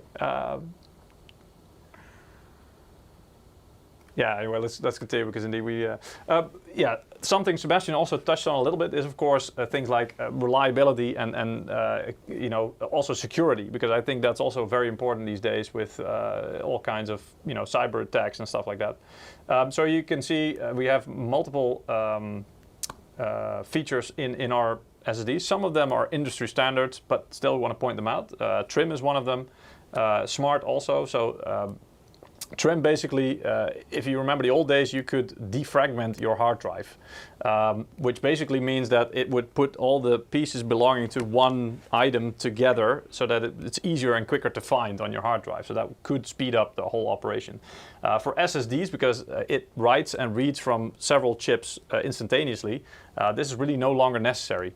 Actually, when it first came out and defragmenting was still a thing, people were warned not to defragment their SSDs because it could shorten the lifespan. I still remember that. Because then it starts, you know, very intensively reading and writing stuff away. You had and like shortening manual trim, or using up the cycles. and then auto trim. Yeah, exactly. And now it's just built in. Yeah, exactly. In Windows, basically. So it's not even, you don't have to download anything for it. It's in Windows. Mm-hmm. Smart is something I think it's also available on HDD, so mechanical hard drives. Basically, it just reads out some of the vital signs of your hard drive. You can look at it like that. So by accessing the smart data, you can see, for example, if there's any bad sectors or any errors on the drive, or in case of SSDs, it basically has like a countdown of the usage, the write operations, the operating hours, like terabytes written, for example. That was one of the metrics. Peter, maybe skip this because it's pretty much standard, and otherwise we don't have time for benchmarks. Yeah. Anyway, but important stuff, and indeed it helps to keep everything safe and reliable. We touched on it a little bit earlier. We have an aluminum heatsink on the M480 if you buy the version with the heatsink, because again, we also have one without a heatsink. And the reason that we include it is because in some cases it's necessary. Now, to be fair, most motherboards these days, and I have some examples here, and this one's actually a little bit older. I think this is X570 right there, X570 Ace. One moment. Because of the fan? Yeah. Yeah, exactly. X570 Ace. But as you can see, pretty much, no, I think all of the M.2 slots, and there are 3 on this board, they are already equipped with a cover or a heatsink. It is a heatsink actually. It looks like a cover, but it is a heatsink as well. So yeah, we have included one with, if you need one, basically, so you can buy this version. If you don't need it, then you can also use the heatsink on your motherboard, that's fine. But there are differences. Anyway, you can already see here, there are some differences in of course, what you're measuring. If you're, in this case, we have 2 metrics. We have the controller itself, which gets quite a bit hotter, as you can see. Without a heatsink, it can reach above 100 degrees Celsius when in an extreme situation, let's say. And while the cache itself also is quite intensively used, that's the SLC cache, will get up to about, well, almost 90 degrees. That's without a heatsink, without any heatsink. But with the heatsink, you can drop the temperatures by, well, up to about 20 degrees Celsius, which is quite a lot. But again, this also really ties into if you have airflow in your case, because obviously then it will work better. Yeah, and I need to remember everybody, these are not the temperatures you see in your software. No. Actually, I have a slide about that. Okay. Because, yeah, we were also, you know, you've got different temperatures. You saw in the last slide, we talked about the temperature of the controller, we talked about the temperature of the cache, but in our case as well, in some reviews, I've included an example from Tech Power Up. They did a very thorough review as well of our M480, and they also noticed that, you know, they do the software reporting of the temperature, which is on the right. You can see the red line slowly, gradually rising to, well, just about 70 degrees. But on the left, they do also their own thermal imaging, and this is without a heatsink. And they try to pinpoint and then measure the hottest spot on the SSD, which was 108 degrees Celsius during a torture test. So do need to mention that during normal operation, like gaming or whatever you're doing, you probably won't reach that. This is what they're doing is they are doing pretty much like a firmware type of test, trying to get the SSD as hot as possible. Not doing anything useful. The whole goal of this is to see how hot can we get it. And that's what they're doing. But they did measure that the software was reading out like, well, in their quote, which I included, they say 68 degrees Celsius. But the hottest part they measured was 108. So that's a huge difference. And that can be very easily explained, which is the temperature being displayed in the software is not the temperature being measured on the controller. It is actually the temperature being read either from the SLC cache or the NAND flash memory. Or there's even a third option, because I think there's like an external sensor as well, which is basically in between these components. 68 is also the throttling temperature. So Pretty basically much. the normal behavior for an for at least But, SSD yeah. is if you hit 68, it will start throttling. It's its self-protection mechanism. Yes, exactly. But as you can see, I mean, with and on the right you can see with the heatsink, they really had to push it in a very long test of constant crystal disk mark. I think they were using here Big sequential Q-depth. writes, but with the heatsink, and they were able to push it to a temperature where it could start throttling. But that takes a lot of doing. Yeah. Does- Normal users will not see this. No. Does liquid cooling benefit the SD, or does it actually hurt performance? Potentially. I've seen some heat sinks indeed with, I'm not sure if it was EK, but indeed with potential Corsair, liquid I cooling. think. Or Corsair maybe. Sure, I mean, any cooling can help. And if it works for a graphics card or another It will component help that for gets hot. sure, yes. Yeah. But it doesn't need liquid cooling. It's not really at that point yet. It's Heatsink cool is if mostly... you can liquid cool your SSD. Yeah, it is. Yeah, true. And Yeah. if you have like a full, I think especially with what Sebastian mentioned, that also with Gen 5, it's probably gonna output a little bit more heat even. We might see some solutions like, I don't know, full water blocks, right? That maybe also include the SSD, the M.2 drive that you can cover with it. Makes sense. Who knows? Anyway. We also did some internal tests, and here you can see with in 4 different settings. So we had the same hard disk, the same SSD, that's the M480 2 terabytes version, without a heatsink, single-sided motherboard heatsink, so that means only on the top side, or with the double-sided. And some of our motherboards, they have also, if you take off the heatsink on the top, they still have like this thermal padded bed for the heatsink to be placed on, which is also thermally conductive. Not all of our motherboards have that. Not all of the slots have it. So It's only on the high-end boards like Godlike and Unify, Yeah, depending on the exactly. generation. Yeah, but we've put the motherboards there as well that we tested it on, and then you can see that with no heatsink. And this is, we have like a case simulator, so basically it's a case and it has one fan, so it has a little bit of airflow, but it's like a typical use case or in a PC. But as you can see, it gets, the thermal sensor indicates almost, or it indicates 68 degrees, at which point probably indeed it will start trying to throttle to protect itself and not heat up anymore. With the single-sided, you already see some benefit, but this being the 2 terabyte version means it also has NAND flash and SLC cache on the bottom side, which was not being cooled in this case. So it makes some difference, but not that much. And then there's the double-sided, and there you can see that it really makes a difference if the SSD is double-sided, so it has the NAND flash on the underside as well. That if that also gets cooled, that drops the temperature quite a bit. And then with the bundled heatsink attached, it drops it even further. Granted, this wasn't an optimal scenario, so if you have, there was some airflow in this test case. This is a torture test. Pretty much, indeed. So Yeah. indeed, and this was already pretty extreme. So you're very unlikely to see this type of temperatures in your home scenario. Not let's say. unlikely. I mean, it's not going to happen with normal usage unless you live in the desert or you try to achieve this. And this is what we're trying to do. We push the hardware to the limit Yeah.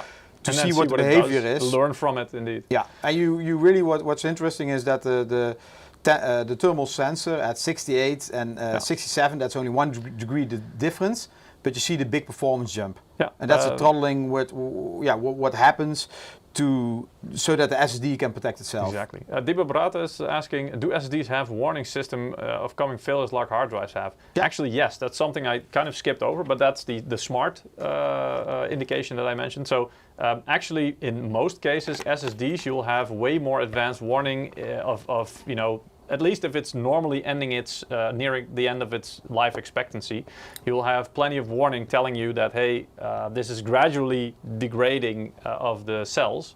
So you'll have more warning. Whereas a hard drive, usually you'll either get bad sectors and it will start to stutter, or it will start to make bad noises or something, and you know, instantly it can be broken and irreparably so, and that's your data gone. So, and if you SSDs, see smoke and if there's fire, that's also a warning sign. True, but for SSDs, usually you have a way bigger chance of being able to replace the storage in time if you have to. Yeah. So it's also considered quite a lot safer for your data retention. Already touched on this a little bit because the question was asked, of course, but PlayStation 5 compatibility, our M480 does work with the PlayStation. However, the heatsink that's provided, again, that we have here, does unfortunately not fit. I'll show it again, here we go. Yeah, I'm a bit slow, Peter. Don't worry, I already put it down, but does unfortunately not fit inside the PS5 console. So, but we are working on a heatsink, a specific heatsink that will be compatible with it. But that will be a separate model. That will be indeed a separate model, available as a separate model indeed, and more information on that will come in the future. Yeah, capacity-wise, I mean, obviously, you have all the major capacities. We have chosen to start with just 3 in most cases, so 500 gigs, 1 terabyte, and 2 terabyte variations. However, there's also something known as over-provisioning, and that means that a lot of the times, even though your hard drive, your SSD is, for example, 512 gigs, when you put it into the PC, you will see a lower capacity, for example, 480. Most of the time, if this is the case, the drive will also be marketed as being 480 gigabytes instead of 512, even though it probably has 512 gigs of extra or of space available on in total. And the reason that this is done is that because during the lifespan of this SSD, some of the cells might get corrupted, they might get broken, they might degrade to a point where they're no longer useful. And what the SSD then does is it dynamically will replace them with the capacity that is left over in the over-provisioning part. So basically, doing this means that you can maintain the same capacity of healthy cells and functional cells for longer. So it basically improves the durability and the longevity of your SSD device, of your storage. Yeah, and it can even help with some performance. You need to function as like, oh, that's at least LV2 or level 2 over-provisioning. Can also help to sometimes speed up the performance being used as extra RAM or DRAM capacity. Games, I already mentioned this in the interview as well, but games are getting bigger and bigger. It's kind of like, you know, we have more storage available, so obviously developers are making and developing these games for the hardware that we have available. That goes for GPU power, CPU power, but of course also for the storage that they have available. We have higher resolution monitors, and we expect our games to look good. So that also means high resolution packs of textures, for example, and those take up a lot of space. Maybe also high resolution audio, you know, anything you can think of. But this is the trend that we're seeing. And how SSDs help to improve games are in a couple of ways. I mean, during this installation process already, I mean, that's when you have to write a lot of data very fast to the game itself. So that already goes quite a lot faster on an SSD, especially a Gen 4 SSD, M.2 versus a hard disk drive. But it's mostly, and Sebastian also mentioned this, 4K random read-write speeds, and then especially reading, because a game mostly just, you know, it's pulling assets from the drive to be able to display them, right? That's pretty much what the game does. And so this goes a hell of a lot faster because of the IOPS, so the things it can do simultaneously compared to a hard disk drive. the differences, and this is compared to a traditional mechanical hard drive. As you can see here, the 4K random speeds versus a hard disk drive. While a hard disk drive can have up to, well, 372 read speed of IOPS, basically, things it can do simultaneously. The SSD has 650,000, so that's a magnitude of a hell of a lot, and so it's way faster, and the write speeds as well. So this helps, of course.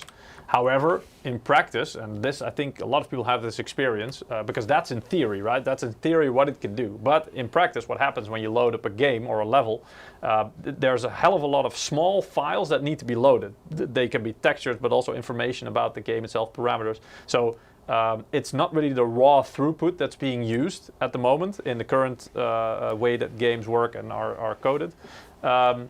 It's more the IOPS that are limiting it as well as your CPU. Everything has to be because everything on the storage of the games is how do you say it, is compressed to kind of, you know, to keep the game size smaller, because if they would have everything uncompressed on your drive, it would take even way more space than it already is. So that means that things have to be compressed on the drive, but when they are transferred through the CPU to, for example, the GPU, they have to be decompressed as well by the CPU. So, and that takes time, takes a whole lot of power from the CPU. So that these are things that are, you know, faster storage has diminishing returns at some point. Here you can see an example of Horizon Zero Dawn, which was actually one of the better examples that could still show the difference between the different speeds of SSDs. But the biggest jump you can see from the hard drive to the SATA SSD already, the load time goes from about 37 seconds to 20 seconds. So that's already... I think this also answers a question on YouTube from Alpha. Nice to see you. In your internal testing, what scenario is showing the most increase in performance, moving from Gen 3 drive to Gen 4 speed? I would say what Peter just said. From hard disk to SSD, even if it's a SATA SSD, yes, this is the biggest jump and the best investment you can make. Yeah. Gen 3 to Gen 4 in current games, in the current market, the current, you know, what we currently have available, you will probably not notice much difference. No, in the benchmark you will notice it, but not in... Yes, yeah. But that all is about change. First, some examples of you know what happens and how developers deal with this limitation. They cut things up into pieces which are, you know, easier to load, and basically you can load by blocks or by levels. You may all remember that a lot of games have, for example, either doors or elevator scenes or something where you enter the elevator, you push the button, and then the game starts loading the next level. And that's a way for them to kind of conceal the fact that, you know, they are having to throw away all the things from the level you just came out of, and they're loading all the assets for the level that you're about to enter into. Either that or on the long corridors, tunnels, yeah, exactly. You know, all scenes where there's not a lot of action, you know, just to keep you busy. Yeah. And in the background, everything gets It's kind of like a distraction, indeed. Like, hey, look here. Then you don't see what I'm doing to kind of load everything in the meantime. You know, and that's a necessity because of the limitation of how games and the platforms work at the moment and the architectures. But that is about to change. With DirectStorage, at least this is the theory, right? I mean, we still have to see practical examples. We haven't seen them yet, but it is very exciting stuff. This all comes from pretty much from consoles and how they make better use of or have less overhead. Xbox and PS, yeah. Yes, exactly. And they are able to get way more performance out of similar hardware of a PC because they have less overhead. But the PC, well, Windows is catching up to this, of course, with DirectStorage. And this is basically the explanation for it. So you have the storage on the left, and the data is first having to go through the CPU, as you can see, to the system memory, your RAM, and then it's being transferred through the PCIe bus to your GPU, to your graphics card, into the GPU memory, the VRAM, and then the GPU can start pushing out frames and doing everything. But it's quite a route that it has to take. Also with huge levels, with high resolution textures, etc. So I mean, we were talking about SSD speeds, Gen 4. Everybody says, oh, it's enough, but these are I/O bottlenecks. Yeah. And what you can do is, or what happens is they compress the data, which can already help to speed things up, obviously. So they compress all the assets. But what that does is it causes the CPU to be used way more because it has to decompress all that data before sending it over to the GPU, to your graphics card. So this means a huge load on your CPU, and that's what you see in a lot of games as well these days, is that even though they might not be that graphically intensive, but with high FPS especially, the CPU is becoming the bottleneck because it has to do all these actions, all this decompressing of all the assets and materials. And so the GPU at some point is just waiting for all these assets to come in because it's not really being used. Half-Life 2 made no secrets of their loading screens. No, indeed. So some games Lang 23 in the Some chat. games try to be creative, which is, it's nice to see how they handled that. And what DirectStorage does, and this is in an example of RTX IO, which is basically making use of the DirectStorage platform in the future as well, is it will bypass the CPU, so it no longer has to go with all these materials first through the CPU to decode and decompress everything. Yeah. So it can instantaneously just take a direct route to the graphics card, to the VRAM, basically eliminating a whole lot of CPU load and freeing it up for other things, and meaning the speed of your SSD, the raw throughput speed, will be you'll be able to use way more of that, because that means that there's no longer a big waiting queue of stuff to be transferred or processed by the CPU and then passed on to your graphics card. And this will change games dramatically. We can, I think, even not understand how this will change, because games now are designed with these bottlenecks to keep you happy during the loading in mind. Or with other solutions like a level of detail, or loading distance. So when you can see sometimes in the distance things will look a bit more blurry, or it's lower resolution and stuff like that, or just a static image even in some cases to give the impression that there's depth there. But indeed, moving from one area to another area of a big open world always will require some type of loading or some tricks to kind of keep you occupied while the assets load. This will probably no longer be an issue with this kind of technology. Assets can just be streamed if you're looking straight forward on your screen. Things from the left to you and on the right to you, it can be streamed. So everything, it can be potential, because we never saw a live demo. No, Actually, Microsoft, this theory, 2 weeks ago with Microsoft here, and they had some demos internally, but they were not eager to show them. They weren't allowed to show them, actually, because it's still too early. It's very early days. And Indeed. Yeah. Anyway, but so it's talking very about promising. Microsoft and Windows. It's very promising. It's very exciting stuff. And indeed, DirectStorage is supported. It's mostly supported on Windows 11 because that has the full implementation. Windows 10, if you prefer to stay on that platform, it can still make use of a limited set of benefits from DirectStorage. So as you can see, it's a API programming model, meaning games will pretty much have to be programmed in a completely different way, which also means that it will take some time for the first games to make use of this. Remember ray tracing. This is 1 or 2 years before you really can enjoy some it. games may have the first, like the quickest implementation of it, and you'll get the first taste, but to have a full implementation and really make full use of this technology, it will take some time. Also, developers need to learn about it, how to use it. This is a process. But especially Windows 11, because of the storage stack optimizations, or SSO, that will have the full benefit of DirectStorage. And what that means in practice, we don't know yet. So we'll have to wait and see. Maybe in 2 years' time we're all disappointed. Remember when we talked about DirectStorage, what kind of promise it was? Yeah. And you needed to have Gen 7 for it in order to work. Salty and saying, you guys lied to me. This was going to change my life. Anyway, we're excited about it, and this could be a killer feature. Yeah. Could be. Exactly. Endurance. I mean, this is the thing, right? If you buy an SSD, you use it for storage, you want it to be reliable and to last for a long time. You want to be able to use it for a long time. Basically, it's defined in SSDs in the TBW, it's called, or terabytes written metric. And that basically defines how many, or the total amount of terabytes data that an SD can write, and especially the write, the write actions, as you could hear from Sebastian as well, that impact the life cycles of the SSDs. Reading, not so much. That's okay, but it's the writing especially.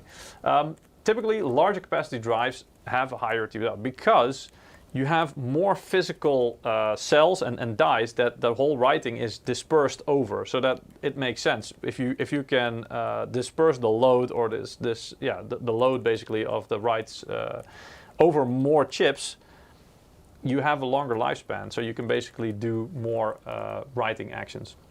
So here you can see, and this is, I think, typical. It's an example of the M370 in this case, but yeah, the lower capacity has a lower lifespan in this case,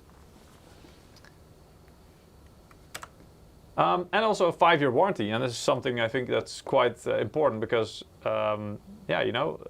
we stand behind our products. We know, and especially with Phison, of course, it's good quality. They're good quality products, and so 5 years of warranty is no problem at all.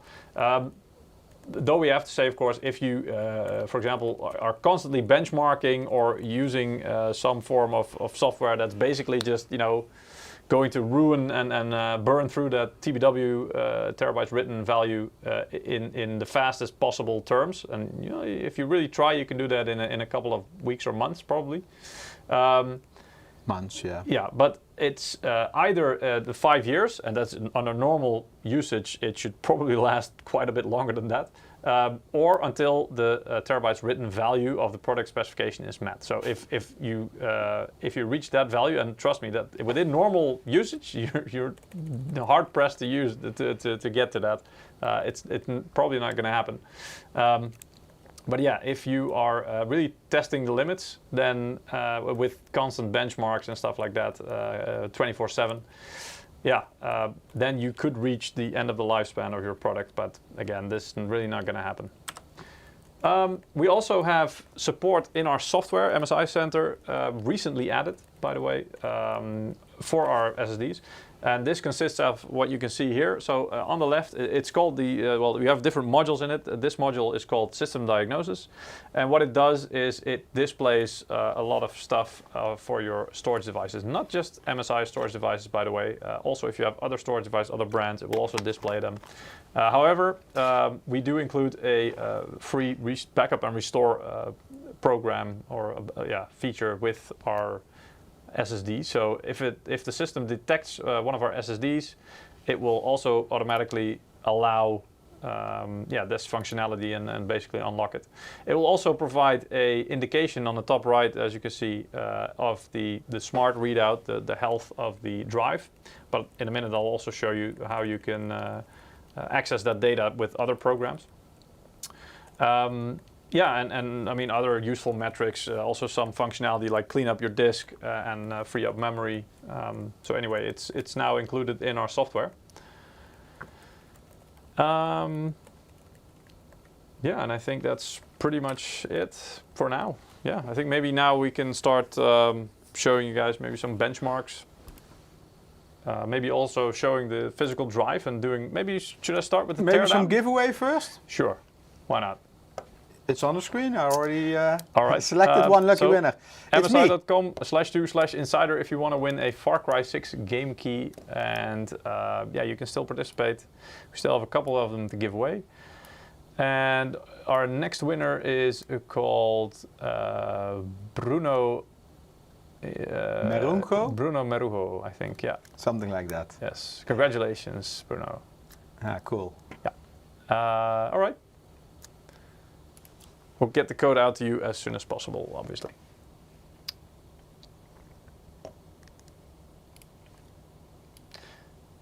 Yes.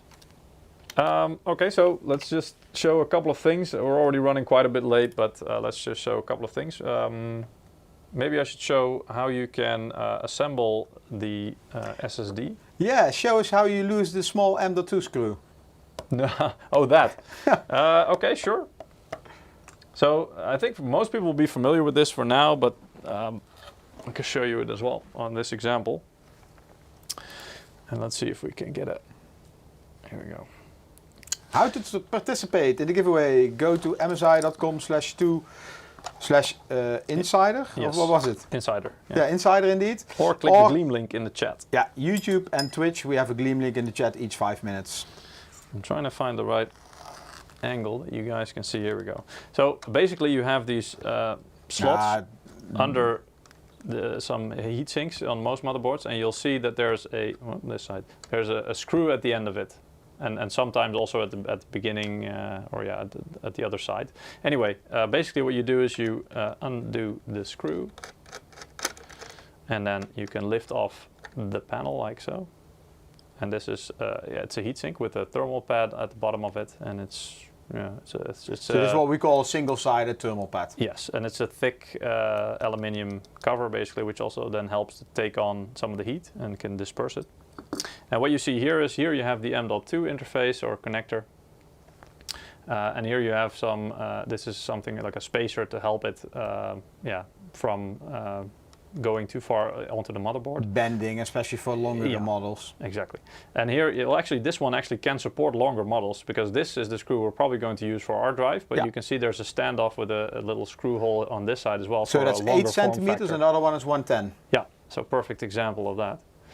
And then basically, well, this one already has a very tiny screw in it. Not sure if you, I think you can see it, right? Yeah, that. So I'm gonna take this one out.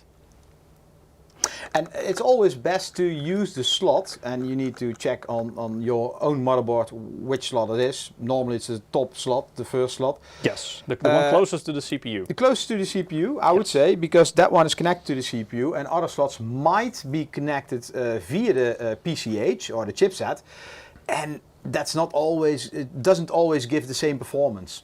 It depends on platform, because the links between chipset and, let's say, chipset PCH and CPU are getting faster. Still, there is a latency and performance impact. So yeah, always try to find that slot where you get the PCI Express lanes from the CPU. And in MSI motherboards, that's always the first slot. Yeah. Anyway, so you've got the connector. You lost the screw already? No, no, it's actually, I just put it on the table. Luckily we've got a black or dark surface, so I can actually see, but as you can see in my fingers, this is tiny. And this is also why they're infamous. If they get away from you and your floor is anything but, like dark or something, but like contrasting with the color of the screw, you're screwed. Like, no pun intended, you're literally screwed, because you're never going to find it. These things are tiny. Anyway, you take the M.2 drive, and you can see it has this, that's the M key, so it has the cutout on one side, which coincides on your motherboard. I hope you guys can see this, but you can see there's a little, this little space in between, so it only goes in one way, basically. You can't really do it wrong.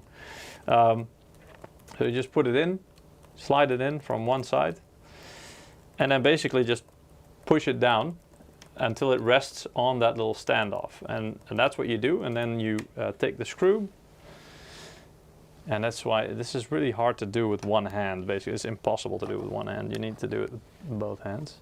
So just push it down, because it kind of like, it springs up if you let it go. It was designed that way, I think, because then it's just easy to get it out. But you push it down, and it's very good to have a magnetic screwdriver, as you can see. Yeah, I don't have one at home. Oh, I do. I spent some extra money on it because it's worth it. And then you just screw it in. That's it. And then that's how you fasten it onto the motherboard. So now it's screwed down. And as Sebastian also mentioned, or Faisen, CTO, that actually this little screw right here is one of the major ways that the SSD can get rid of its heat. The connector helps a little bit. This screw helps a whole lot. So make sure you're using this, and make sure it's a metal screw. You should put 5 screws on there. Maybe, yeah. Maybe you just drill holes in it. And no, just kidding. And then once you've done that, especially on a Gen 4 SSD, but pretty much with every SSD these days, then you put the heatsink on it. Make sure if this has like a little blue film on it, that you take that off first, because that's just there to protect the thermal pad from getting dirty. But it will not help with the thermal dissipation. And in this case, I think I just need to put it like this. Just align it, and then also screw it down.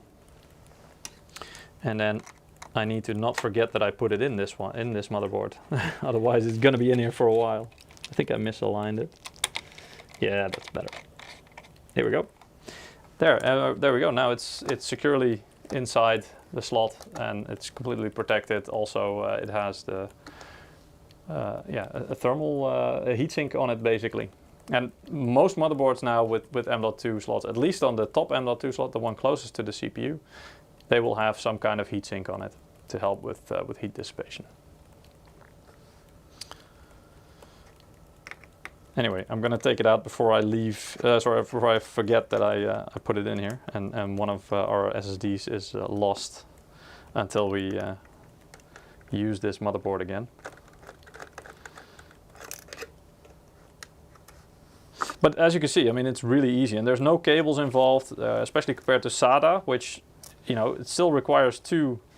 I'm going to use the magnetic screwdriver, but it still requires two cables, a SATA device. One for the data connection to the motherboard, and the other one for the power supply to provide the power to it. So, yeah, it's a whole lot more efficient in terms of space. There's less that can go wrong with it, and it's really easy once you know how to do it.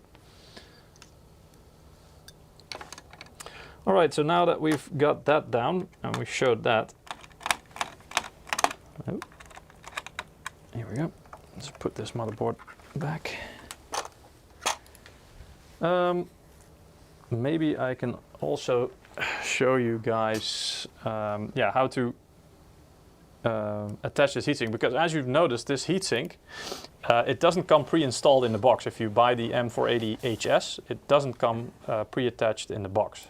So you will have to apply it yourself, and I'll just quickly show you how to do that, because you have well, three parts. You have the SSD itself. Here we have it. You have a bracket, and this is basically the holding bracket, which also has a thermal pad on the bottom side for if it's a 2 terabyte version, which you need to peel this little label off, which also tells you to peel it off. Not sure if you can read it, but it does tell you to peel it off.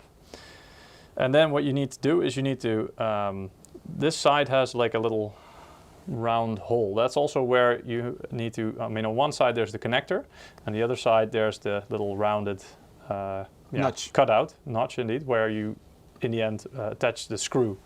The round side needs to go with the round side, and you don't push it in from the top, but you have to kind of slide it in. So you have to kind of align it, because I'm not sure if I can show this, but it has like on the inside it has like these notches as well to keep it in place. So that's why you shouldn't try to push it down, because then you're going to break probably the SSD or the little bracket. So just align it, and you'll feel when it's at the right height. Let's see if I can get this right. When can we expect to see AM5 sockets on MSI motherboards? Not this year. I think like this. Yeah, here we have it. So basically, you just slide it on top of the little parts sticking out on the inside, and then what you do is you take the bronze-colored heatsink. Also remove the little blue sticker from that one, and then you need to again align it with the higher side, if I have this correct, the higher side towards the part where the screw will go through, and that one you can just drop on it from above, and then there's some screw holes. Like 1 centimeter above. Yeah, there's some screw holes on the side of the bracket and on the side of the heatsink, as you can see, and those need to align. So as you can see, that looks good. Focus has an issue today. Yeah, it's autofocus, and it's. So maybe I put. Anyway. Where's the and focus? then there's a bag of screws like this, delivered with the product.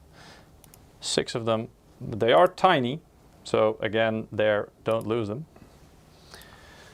And basically, what you then do is just attach all 6 of the screws from the side to secure it in place. This is this little the little bit. Do you include secure arrays in your BIOS? Yes, most modern boards from the last 4 years, I would say, maybe even longer, have secure arrays in the BIOS. So I have the wrong bit. This one is actually too big. This Phillips head is too big for this screw. But basically, you just screw them in the sides all 6 of them on 3 on either side, and that will help to hold it in place. I think you need and that's it. The same screwdriver like your M.2. No, actually, because this one did do the M.2, but it seems like our screws have. Well, you were lucky. This mainboard didn't have typical screws, I believe. Maybe, but I'm not sure if you guys can see this. If it will. No, focus. it's autofocus is disabled. Ah, okay, you did. Okay, well, anyway, but it's you need a smaller tip for this one. Anyway, yeah, and then you're pretty much done, and you can plug it in as normal, and also screw it down through, because as you can see, you can still access this this little cutout here to screw it down, and that's it.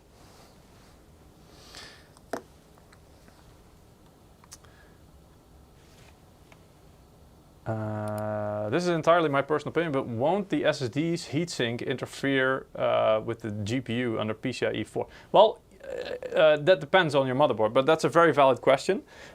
We mentioned that on most motherboards, and again, I'll just grab a example here. Most motherboards have, maybe I need to turn this up a little bit, have one M.2 slot these days, maybe already from the beginning, but most of our motherboards for sure have the M.2 slot, the primary one, above the primary PCIe slot. So that means your graphics card should never really hang over this part. So at least for this slot, should not be an issue. Maybe if you have a very big chunky CPU cooler, but yeah, you need to check. Most of them, we tested with a lot of them, this is no issue, this placement. But indeed, if you have a big, thick graphics card sitting here, which is, I don't know, 2.5, 3 slots, which is not uncommon these days, you may have issues with this slot indeed, if you have a higher heatsink. Is that true? Sorry? Is that true? Is it too high? I think it's not. I say you may have issues. Yeah, I think it's not that high. Yeah, I think it's... So we need to double check. But of course, yeah. I mean, they thought about mechanical compatibility. Yeah. But so at least for the first slot, it should really never be an issue. That's for sure should not be an issue. But like I already mentioned as well, most motherboards these days, especially the higher end ones, but even I think most of the entry level ones, Eric? A lot of the entry level ones as well. They have at least nowadays, one M.2 shield. Latest generations. Yeah, some kind of. These kind of innovations always first start at high end and then they slowly tickle down to the entry level motherboards. Yeah. And so you can just use the one that comes with your motherboard. That's also fine. Just make sure that if you have double-sided M.2, so like a 2 terabyte drive in our case, that one also needs cooling on the back. So not just on the front, where most of the motherboards will have cooling applied that you can apply from above, so on the front. But the 2 terabyte in our case also requires cooling, or benefits from cooling, I should say, on the back. So double-sided, as we called it earlier.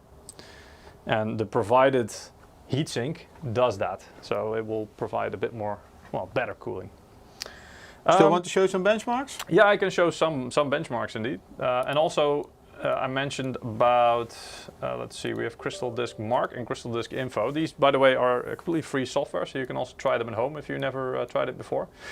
Crystal Disk Mark is a benchmarking software, so it's like testing speeds and stuff like that. Crystal Disk Info basically reads out a whole bunch of data from your storage devices and displays it, so you can see what kind of condition they're in. You can see we have a couple of things connected here. One is the M480 2 terabyte drive, one M480 1 terabyte drive. You can see things like firmware, but as I also mentioned earlier, temperature, things like that, but also the smart. So all the smart readouts. So basically the vital signs of your storage device can be read out here. Critical warnings, composite temperature, available space, percentage used. Now this is the big one when you really want to think, or check what is the life cycle and where am I in the life cycle of my SSD. So this will tell you if this is a high value. It will probably also say that the health status is quite a bit lower percentage if that's the case. But that will tell you how much percentage estimate of your product has been used. Also at the top you can really see the totals of power on, how many times has it been powered on in total. In this case 25, again, it's a very new drive, only been used a couple of times. Power on hours in total, how long has it been used in terms of hours.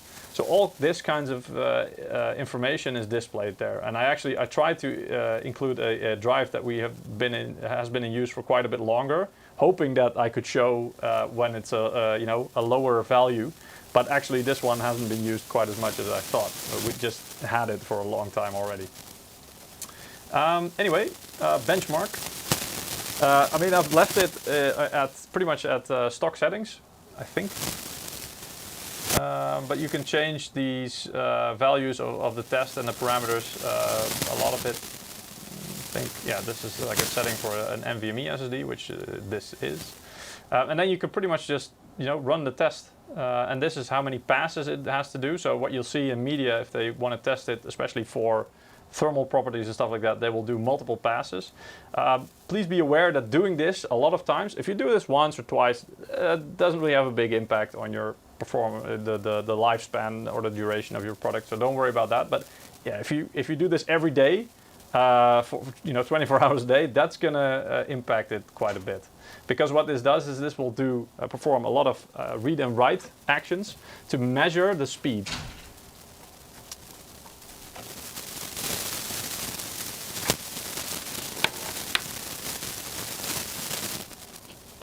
Oh, there's a noise coming from the mic.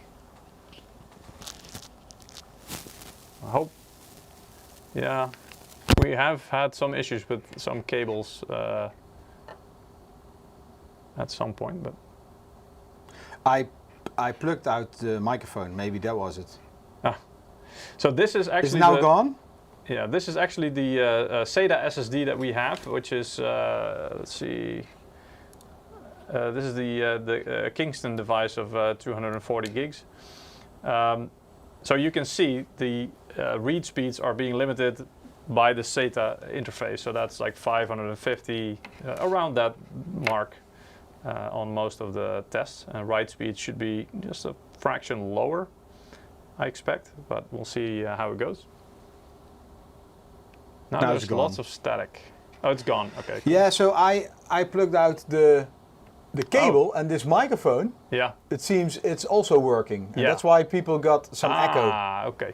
Well. And this was a question a few weeks ago, but now we know the answer. All right. Yeah. So. But here you can see the write speeds. Again, it's around 500 megs for the SATA 3 SSD. It's still pretty fast, and like the search time is instantaneous. So, for example, to use this as your Windows boot drive, it's gonna be really fast. But after this one finishes, we're gonna look at our Gen 4 Spatium. So just waiting for it to finish. Here we go. And I'm not sure. Let's see if I can. Let's use the snipping tool so we can kind of keep this on screen and compare it to the results that we will get with the other device. Yeah, so now I will choose a different device, I think. Which one was it? Wait, which drive was the 2 terabytes? Wait. Oh, actually it doesn't see. It's not activated, I think. Okay, well, anyway, this drive, this is the C drive currently, indeed. See, this one, one of the 2 terabyte drives is actually not assigned, but the 1 terabyte drive is. So let's take that one for a spin. And I'll put the other numbers next to it. This is on Windows 10, by the way. But here, boom, you can already see 6,848 megs per second. Read, of course, this is read speed, but still.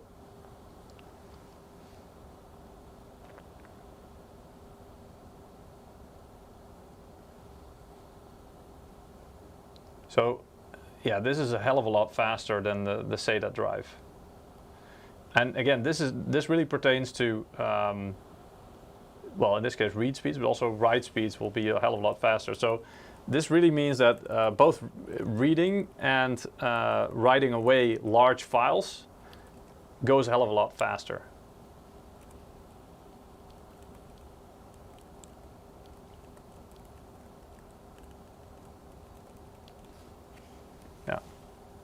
when you get to 4K, and this is really also where you see the limitations of, for example, that you don't see quite as big of a difference in, for example, games. Games use a lot of random 4K read and write, so it is quite a bit faster than the SATA 3 SSD, but not quite as much of a magnitude as the other sequential, the sequential read and writes. Techlon is asking, can you initiate the benchmarks without the heatsink? Actually, that's already what we showed. Yes. But we run them before the live stream. They were run this morning, right? Before the stream. Yeah. So indeed, some of the Higlot is saying Q depth one is not that much faster. No, indeed. So that's indeed one of the limitations that is caused by the way that the storage works currently. With something like DirectStorage, hopefully we can get more towards the performance that you see on the sequential read and writes instead of the random 4K ones. So this is a big one. And now I'm going to see if we can activate. I'm not sure if we can find it. The other drive that we have in here.